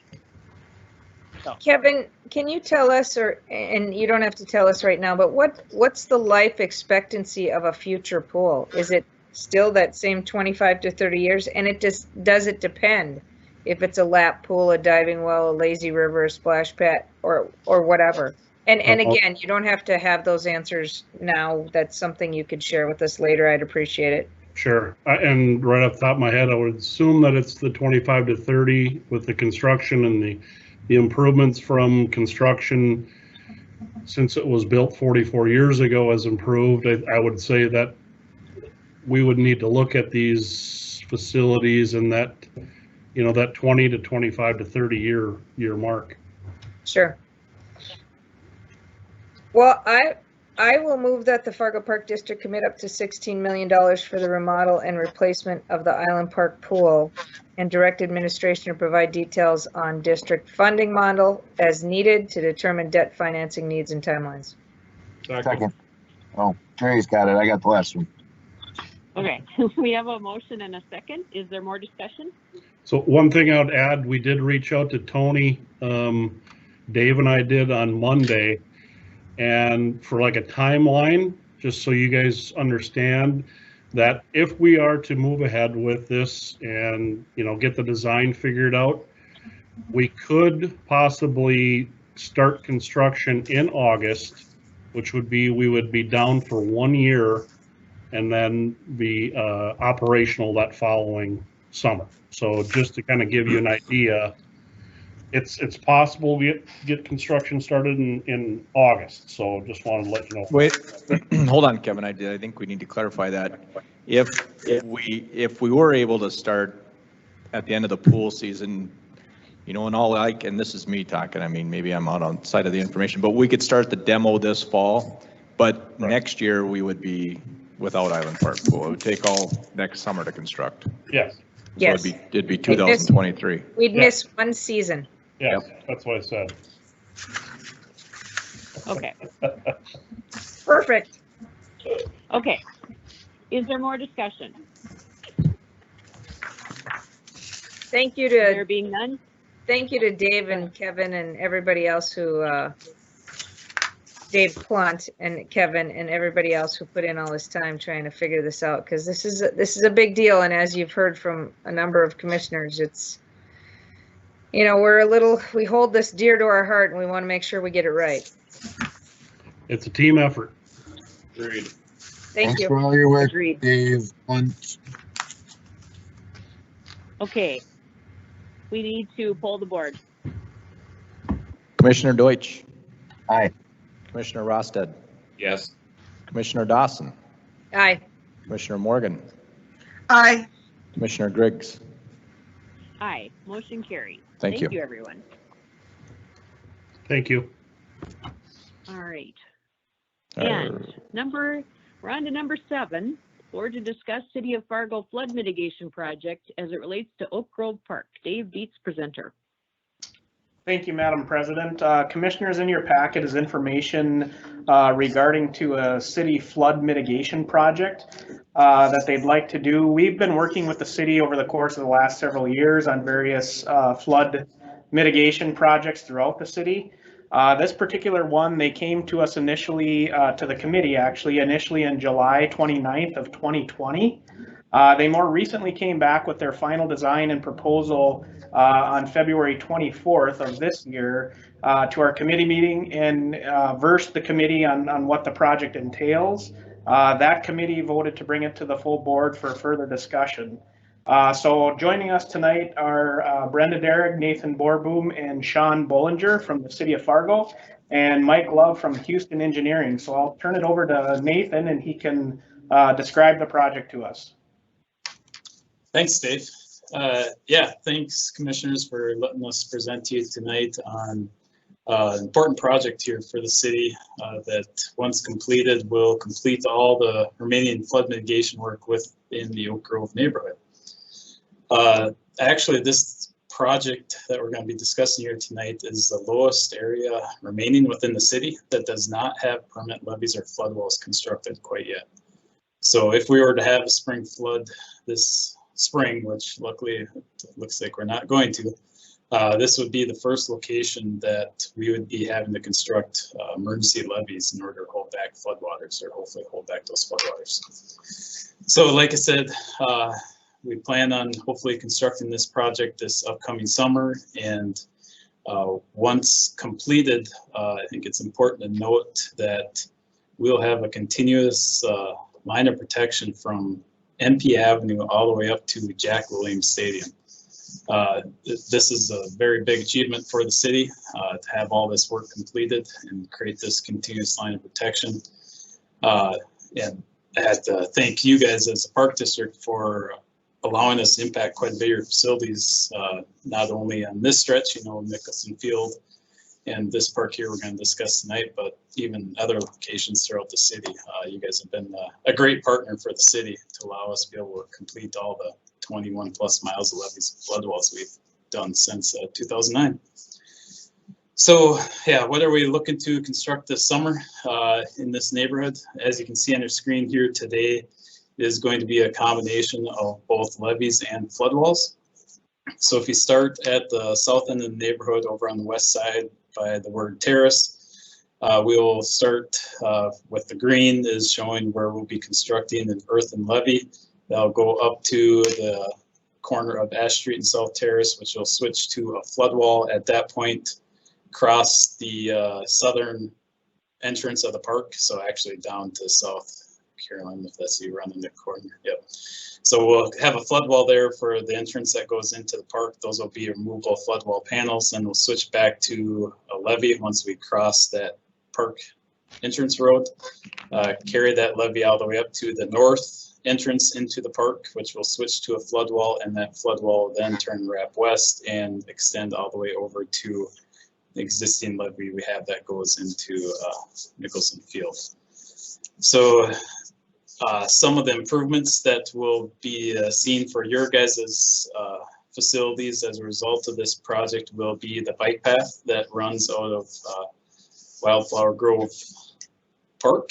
Today that bike path goes up to Short Street, and with this project we are looking to relocate it along the river and tie it into the existing bike trail that goes into the Oak Grove Park. We also will be replacing your existing clay sanitary sewer with PVC that runs to your park shelter into there, as well as water main pipe that goes from Ash Street under the levee to that facility. And then we also will be replacing the playground edging that goes around the two existing playground sets there. Today that is kind of your old standard, I guess, of plastic edging. We're going to be replacing that to your guys' current standard of concrete edging going around the entire playground. So if you want to go to the next page, please. Hold on, one question. Sure. So I have my bearings. Is Oak Grove's football field to the right of where it says overall project alignment? Yes, that is correct. That is the school's football field right there. Okay. Yeah. I just want to make sure I knew where I was at. Thank you. Yeah. Okay, Thank you. Nathan, before you, I agree. Hang on, I got a question too. Okay, so on this picture, is everything in green an earthen levee and everything in orange a wall? Yeah, so everything green is an earthen levee. Everything you see in orange up along North Terrace and the north side of the school, that will be a flood wall. But that orange is also delineating an area where we have to remove soil that exists today in order to meet the necessary geotechnical stability requirements that FEMA and the Corps of Engineers have for levees and flood walls.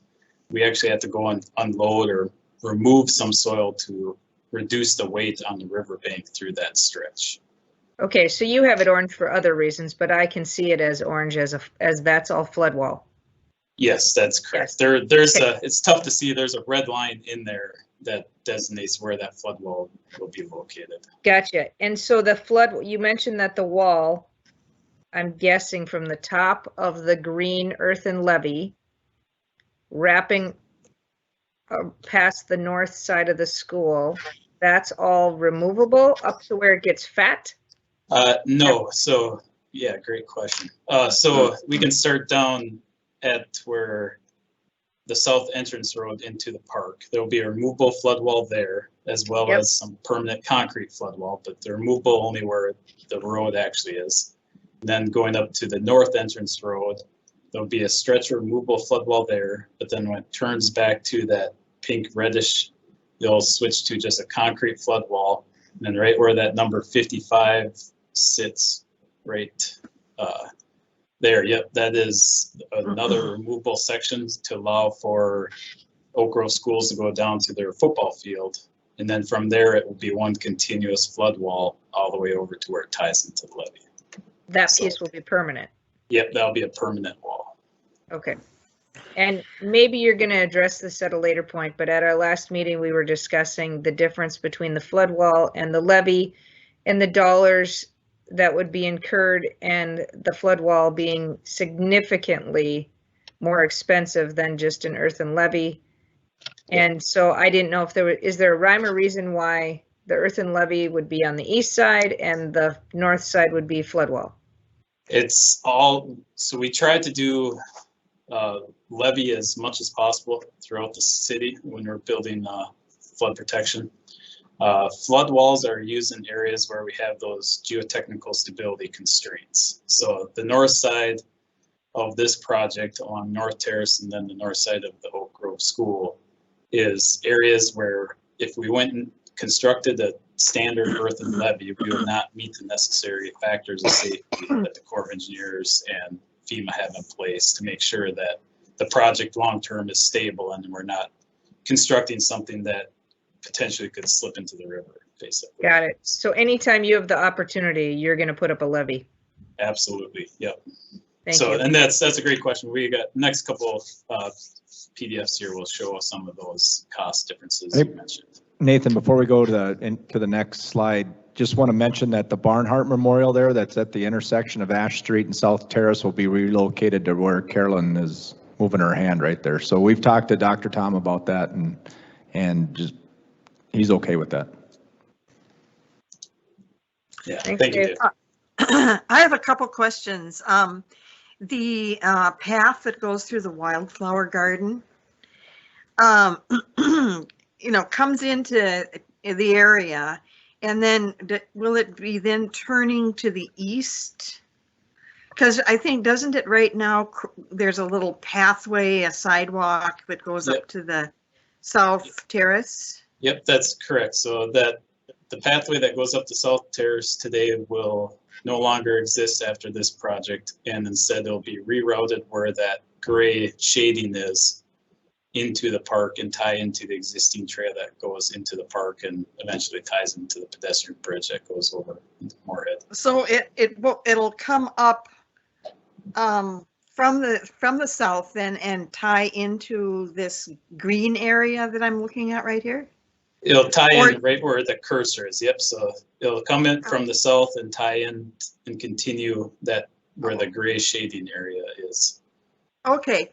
And I'm just wondering how this all relates to the Jesse Craig dike that he's built, or flood wall. Because that's on the west of the area that that's. Yep, you're correct, Commissioner. That is off the page here. That project has the two projects are separate.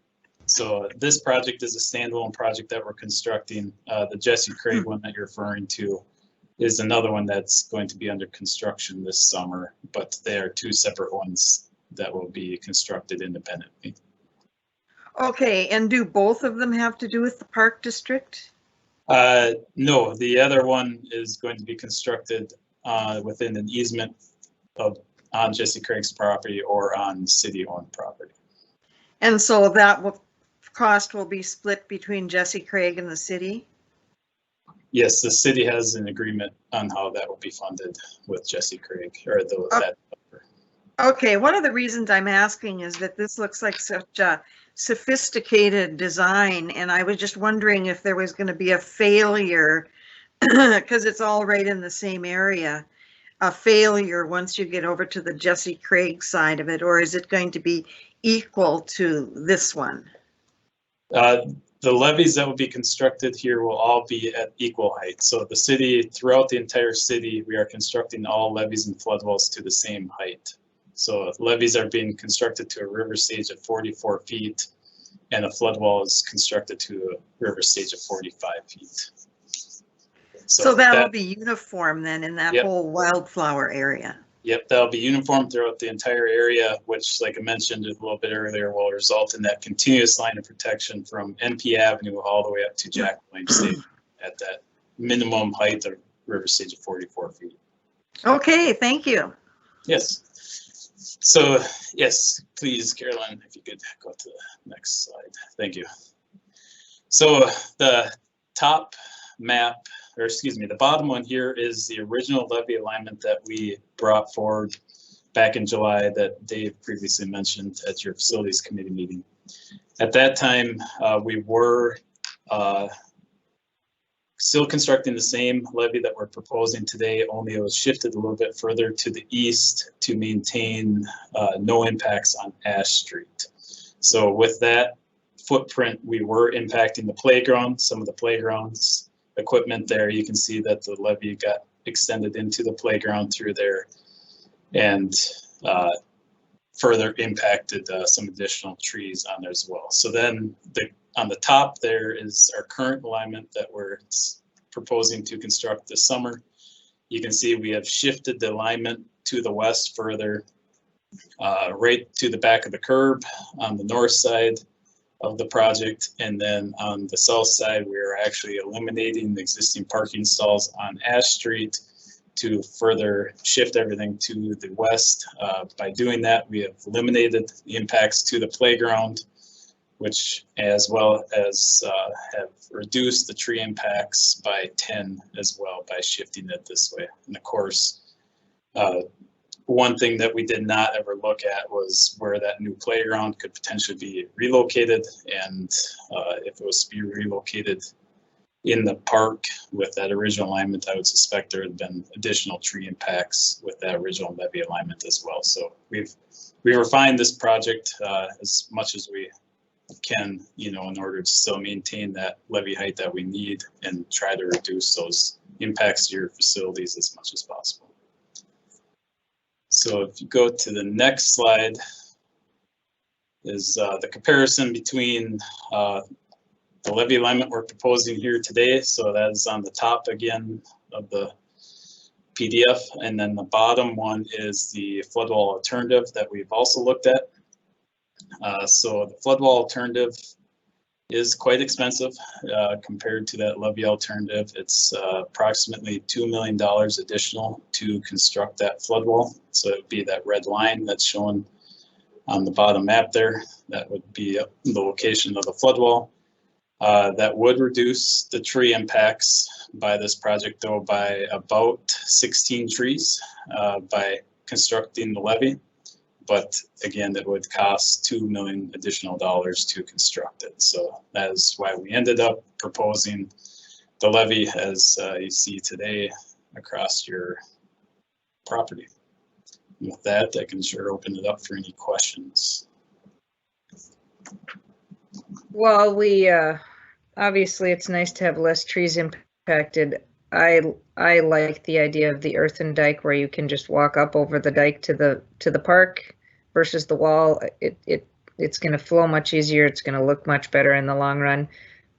One question I have, Nathan, is what's the cost to the city to put up a temporary levee in this spot on any given season? And maybe you don't have that number, but yeah, that's a good question.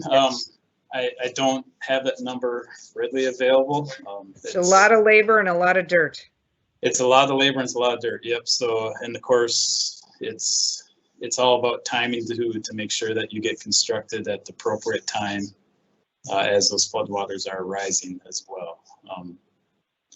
It's this project will allow us to eventually remove the Oak Grove neighborhood from the 100-year floodplain.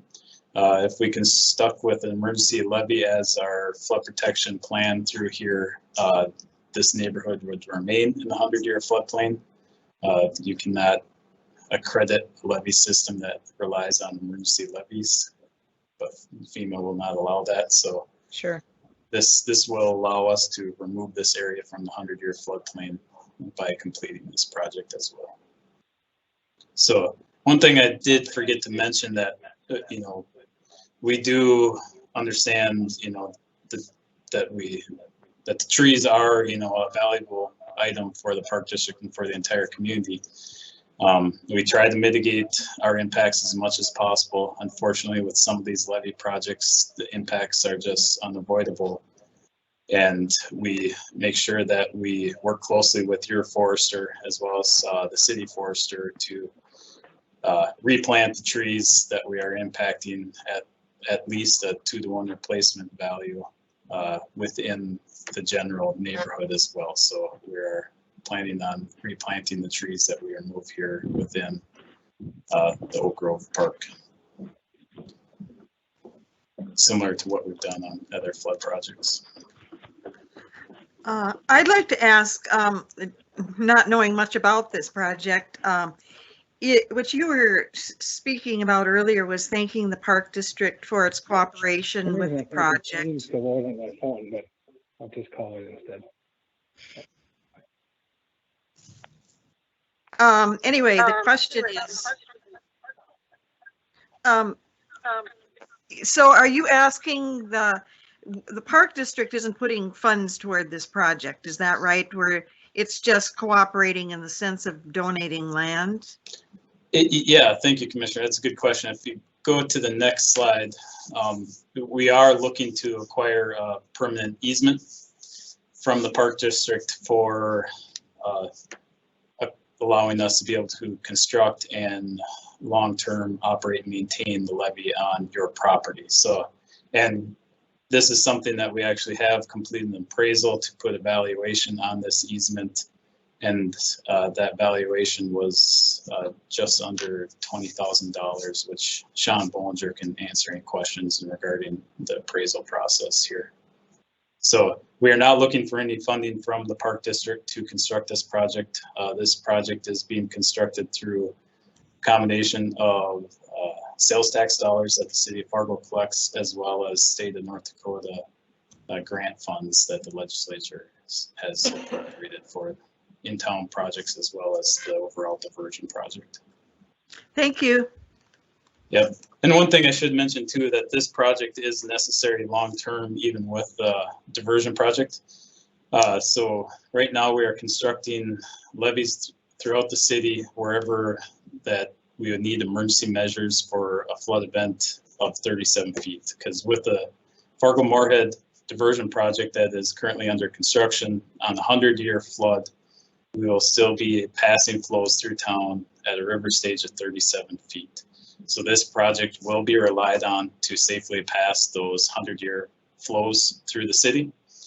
And then, of course, the diversion project is also being designed in such a manner that if we were to experience a 500-year flood, which, you know, might not experienced greater than a 500-year flood back in 2011, if we were to experience that with the diversion in place, we would still be looking at flows similar to the 2009 flood coming through town. So that's why we are still building all these levees and flood walls to a river stage of 44 feet. So we have sufficient freeboard to safely pass that 500-year flood as well. Thanks for bringing that up, Nathan. That's valuable information I'd not heard before. Yes, thank you. So yeah, I guess what the action we'd be looking from your board tonight, if you guys are willing, would be approval of the easement that was shown on the screen based off of the appraisal amount that the city has completed.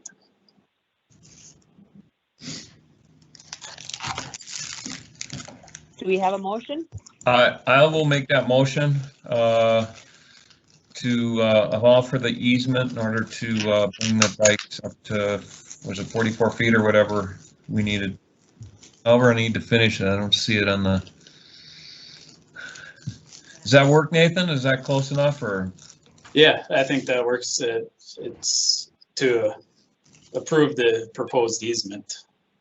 I move to approve the proposed easement as identified. Second. We have a motion and a second. Is there discussion? Nathan, when would this project start? This project would start probably in early May, and the hope is, or the plan is to get it substantially constructed still this year, so we could rely on it for a potential spring flood next year. And the access to Oak Grove for park participants would still be available? Yes, sorry, that's a great point here. So part of the contract, we are going to require the contractor to maintain at least one access point into the park throughout the summer, throughout the duration of the construction. So access will be able to be maintained and the park will be able to be utilized this summer. So we'll make sure there's appropriate signage out there directing the public to either the south or north entrance as each are impacted. I assume the neighborhood knows all about this. Is that correct? Yes, yep. We've been working with the school closely as well as some of the impacted property owners through here as well. Okay, because they have been through a lot over there and, you know, they're very well organized. So I just wanted to make sure that they know what's happening. Yep, no, absolutely. And as we get closer to construction, we always send out notices to the neighborhood to provide them additional information on the project. I think part of that project is in the historic overlay, but it doesn't affect any buildings, does it? That's correct. One of the components along South Terrace where the levee bumped out was going around an existing home that is there that we have been able to maintain and not have to acquire it. Thank you. Okay, thanks, Nathan. Is there more discussion? All right, Dave, pull the board. Commissioner Deutsch, Aye. Commissioner Rosted, Yes. Commissioner Dawson, Aye. Commissioner Morgan, Aye. Commissioner Griggs. Aye, motion carries. All right, number 8, board to discuss amendment number 1 to land lease agreement with Verizon for the cell tower at Mickelson Park. Dave Leaker, presenter. Thank you, Madam President. So this is a amendment to a current cell tower lease we have. While it says Mickelson Park, it is a cell tower located on the third base line of Jack Williams Stadium, and it doubles as a light standard there. So Verizon had approached us with the lease being due. If we could add an amendment to the lease and extend that lease, and included in the lease some of the key points in there. There's 4 key points. The lease extends the initial term an additional 30 years. The regional lease term would have expired March 31st of 2039. This amendment extends the lease term to 2069. The Fargo Park District will receive a one-time $15,000 payment for consideration of extending this lease, just cover some of our legal work and everything. The Fargo Park District receives an annual payment from Verizon. That annual payment is subject to a 3% escalator during the term of the lease, so every year it escalates by 3%. Additionally, as part of this amendment, the Fargo Park District would receive an additional $150 per month per additional carrier that is added to this tower. So if they add another cell carrier or some other type of antenna system that needs to be up that elevation, we'd receive an additional $150 per month, and that additional carrier fee would be subject to the 3% escalator as well. So that's kind of the 4 key points on this, and I will open it up for any questions from commissioners. Dave, what's the monthly amount they would pay us? The current monthly amount, I believe it's 12,000 per year, so it's 1,000. Jeff, can you confirm that? All right, here we go, yeah. I mean, it's obvious. $1,000 a month for 12 months, 12,000 per year with 3% annual escalator. And can you jog my memory what we get for what we more recently approved at the Coliseum? I know it's more than that. It possibly could be 1,500 a month. I'm not willing to stake my life on it. I should have gone back and looked it up. And I believe that might be a 2% escalator, but I'll have to double check that for you, Commissioner. Correct. And this obviously didn't start at $1,000 a month. It started at $1,000 a month, so since 2013, it's gone up 3%. So whatever that is annually at 3%. So it started out at $1,000 a month. Okay, it's not okay. So presently it's more than that. Correct. And then it'll continue the 3% every year for the 30 years of this lease. Correct. Okay. So Dave, what happens if Fargo Post 2 decides to relocate and Jack Williams becomes something different? Have you thought about the long-term impact of having a lease agreement and suddenly that park gets somehow reconfigured for something different and the light standard goes away? Or I mean, any possible thing could happen once Post 2 is out of there, I'm guessing. Yeah, and I think that would be something that would need to be addressed by the board at that time, and depending on what Post 2 would decide to do. From the current information, they do plan to relocate their main stadium, but they do plan to have a footprint here and a secondary field. So right now they're looking to have a new stadium located somewhere else, but also use the current field layout. Jerry, I think that's a fantastic question, because right now having that pole along the third baseline is just great. But if there's no third baseline and the whole park gets reconfigured, you're exactly right. Then are we on the hook to rebuild a tower for them 20 feet to the west or east or whatever? So I think it's a valid point, especially with the timing of the potential for Post 2 to be out of there. And if it doesn't remain a stadium, especially considering it's not situated in the finest area for what we just finished talking about with the easements and the levees going through the city.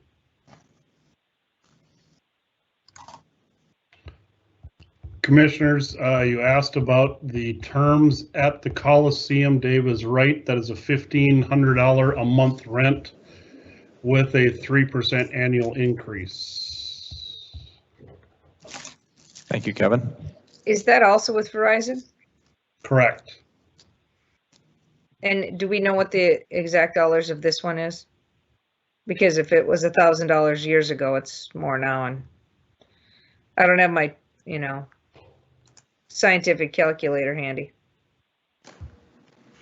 I was just wondering if there's been a comparison of where they have some of these other towers as to what the prices are, because I just hear so much talk about, the kind of towers that go on top of these massive buildings around downtown here, and how much there are even people who own the tops of buildings because it's so lucrative. And I was just wondering if there's been a comparison made with what Verizon is paying in other locations. Yeah, Commissioner Morgan, we did look at that when we were negotiating for the Coliseum lease, and $1,500 is pretty much the max they were going to pay per month, along with maxing out at that 3% escalator. And just for Commissioner Dawson, just 3% of $1,000 is $30 a year. So over the last years since 2013, every 3 years it's going up approximately $100.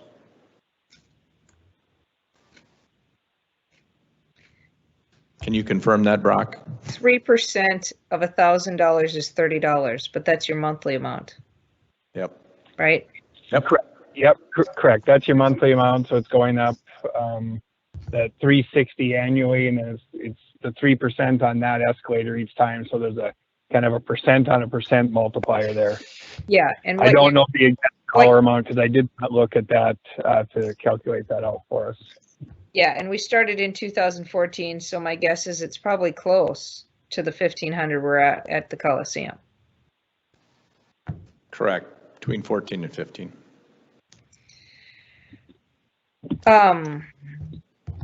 Yeah, I have the same concern that Jerry does. That would be the one concern, is what happens if we decide to, if that is no longer a ball field.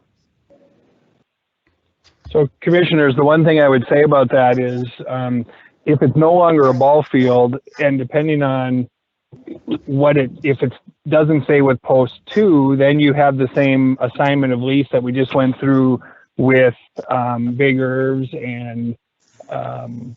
and Legends, where we can negotiate that with any assignment, and we work with Jeff and whoever represents the other party to make sure that we account for all of those things. So very valid concern, but I think we have direct experience even tonight where we can address the changes in any lease that would be to another party when that would happen. And to clarify, because now you just triggered another thought in my brain. To clarify, the lease is between Verizon and the Fargo Park District. Correct. The pole is owned by the Fargo Park District. The pole is owned by Verizon, I believe, and they allow the light standard on there. They own the equipment and the pole. Okay. But the whole agreement with Verizon is with the Fargo Park District. What we choose to do with whoever happens to be our tenant is a different thing. Correct. Got it.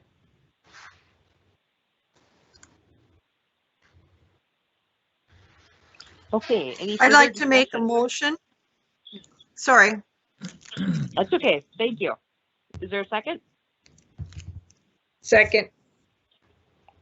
We have a motion and a second. Is there board discussion? All right, hearing none. Dave, poll the board. Commissioner Deutsch? Aye. Commissioner Rosted? Yes. Commissioner Dawson? Aye. Commissioner Morgan? Aye. Commissioner Griggs? Aye, motion carries. Thank you. All right, we'll circle back up to approval and award of following bids. Number 1 for park equipment, number 2 for the Rose Creek siding replacement project. All right. I'll plan to present this like we normally would. I know we pulled it from the consent agenda, but I'll run through this as succinctly as I can. On February 11th, we opened up bids for our annual golf and park equipment. Contained in your packet is information along with a bid tab that shows you all the different bidders. When we went through and calculated what our needs were and what the equipment was bid by several different vendors, we came to the conclusion of some recommendations that we would like you to consider. So for item number 1, we're asking for approval of spending $10,210.80 with All Seasons Motorsports. That's for an electric utility cart. Items 2 and then 4 through 8, we're recommending going with MTI Distributing. They came in with a package price for all of those items at $190,622.50. Item number 3, we're requesting to go with Swanston Equipment. That is a hydro seeder in the amount of $14,950. Item number 9, we're requesting to go with Fargo Tractor. That's for the purchase of 2 zero-turn mowers. The total cost there is $33,740. Item number 10, we're asking to go with C&B Operations. This is a pull-behind rotary mower. This is in the amount of $48,995. And the final item, item number 11, we're recommending to go with Titan Machinery. This is for a tractor, a front-wheel drive tractor with cab in the amount of $33,000. The total cost of all of these vendors and for all the pieces of equipment came in at $364,000. Or excuse me, that's our budget amount, beg your pardon. So 364,000 is what we had budgeted for all of this equipment. Taking all of the equipment we're recommending would get us at a price of $331,518.30. So we would like to ask that you allow us to do that, and I'll try and entertain any questions you may have.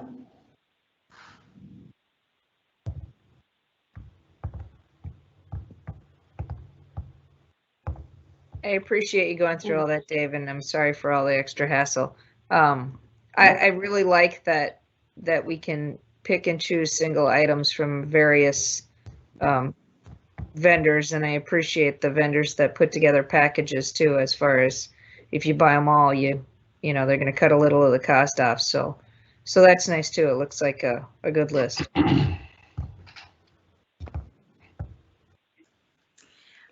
I'd like to make a motion to approve and award golf and park equipment bids as presented. Second.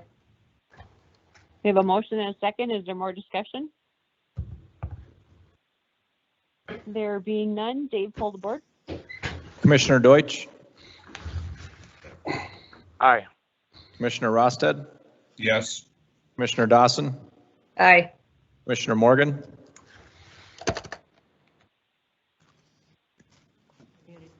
Commissioner Morgan, may be muted. Sorry, aye. Commissioner Griggs. Aye, motion carries. Thank you. And up again, Dave, thanks for doing this, the Rose Creek re-siding project. Yeah, commissioners, this one we bid out on the same day. So February 11th, we opened up one bid was already received. We did partner with Schultz Architects on this project just because we needed some additional expertise to kind of tell us what we really needed for this siding project at Rose Creek. We did have 3 different contractors receive the bid packet, but only one bid was submitted. We are recommending that we do consider that bid and accept that bid. It was in the amount of $143,120. That is well underneath our budgeted price of $190,000 for this project. We did try and reach out to the entities that did not bid but got a packet with us, and one response we got is, well, we knew that this vendor was bidding and we can't compete with them. And the other response was they're already having enough work where they didn't know if they could fit this project in. So like I say, I think everyone knows my feelings, and I certainly think they're your feelings too. We would rather have multiple bids, but being this one came in well underneath what our estimate was and our budget amount was, we feel confident with this contractor and are recommending that we would award this bid to this contractor and move forward with this project. I'd be happy to try and answer any questions you may have. Looks pretty straightforward to me, so I'll make the motion to approve the award of the Rose Creek re-siding project to Lemke Home Improvements.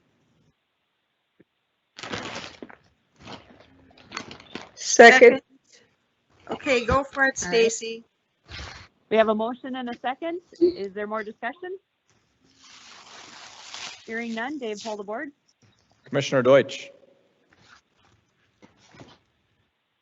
Aye. Commissioner Rosted, Yes. Commissioner Dawson, Aye. Commissioner Morgan, Aye. Commissioner Griggs. Aye, motion carries. Thank you. Thank you, commissioners. All right, number 10, approve amendment to lease on Great Northern Park with Great Northern Bicycle Company. Thank you, Madam President. Good evening, commissioners. You saved the best one for last. So in your packet is the original lease agreement from 2008 and the proposed amendment to the lease between the Park District and Tom and Carrie Smith, who are the owner and operators of Great Northern Bicycle Company. Dave Beets and I met with Tom. He had some concerns with what was going on in the park. If you remember from some of you from the facilities committee, back when this park was constructed, the Park District and Tom and his wife develop this park. They own the land, but yet we lease it for $100 annual payment to offer programs that are in that park. So he is looking to host some events in this park, and so the amended agreement covers that. However, he would come back or give us a list of all the events that he wants to offer in this little space, in this little park. So he wouldn't have to come back each and every time he'd want to offer some event in the park. So also in the agreement, as I discussed, is the $100 annual payment that we pay to Great Northern Bicycle Company, and then in turn, Great Northern pays us $50 annual for the operation of his LED sign. And with that, we'd like to just waive those fees in the agreement. So essentially, we're just giving him really permission to operate events in the park, and we'll still could operate events in the park if need be, but right now we're out in the community a little bit further. So it just gives him the opportunity to offer events in this park. I will answer any questions you might have. And commissioners, we do maintain that park as a Fargo Park District park, so that's kind of the understanding there. Yeah, thanks, Dave. I'm wondering whether you will be doing, including their events in your promotional materials? We have not discussed that with him. Obviously, with the events that we've got at Broadway Square, that could be a definite possibility, yes. I think it would be a great idea. It just contributes more to being downtown, what's happening in downtown, and it wouldn't take a lot of effort. Absolutely, Commissioner Morgan. We're also working with the DCP, who's also working with Tom on offering some amenities that are down there, especially during this winter. So yes, we could look at that. Thank you. Thank you.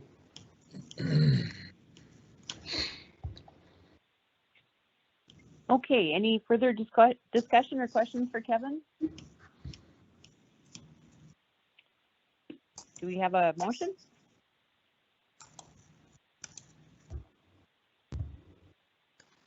I'll make the motion to approve the amendment agreement on the Great Northern Park with K&T Property Management as presented.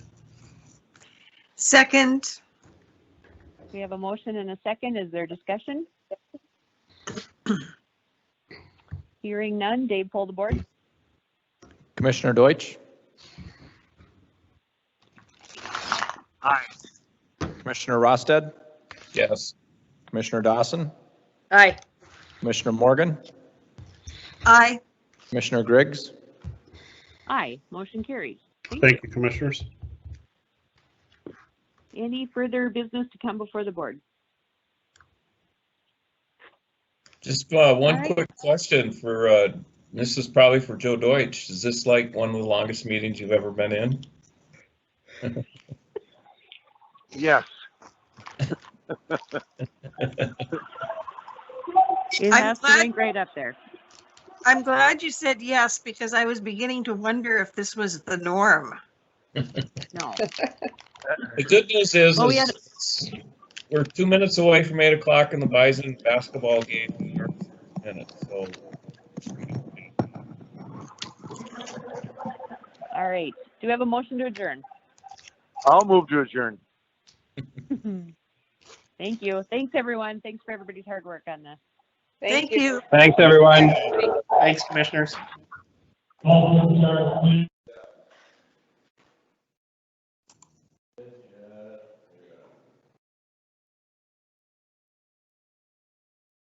Came off the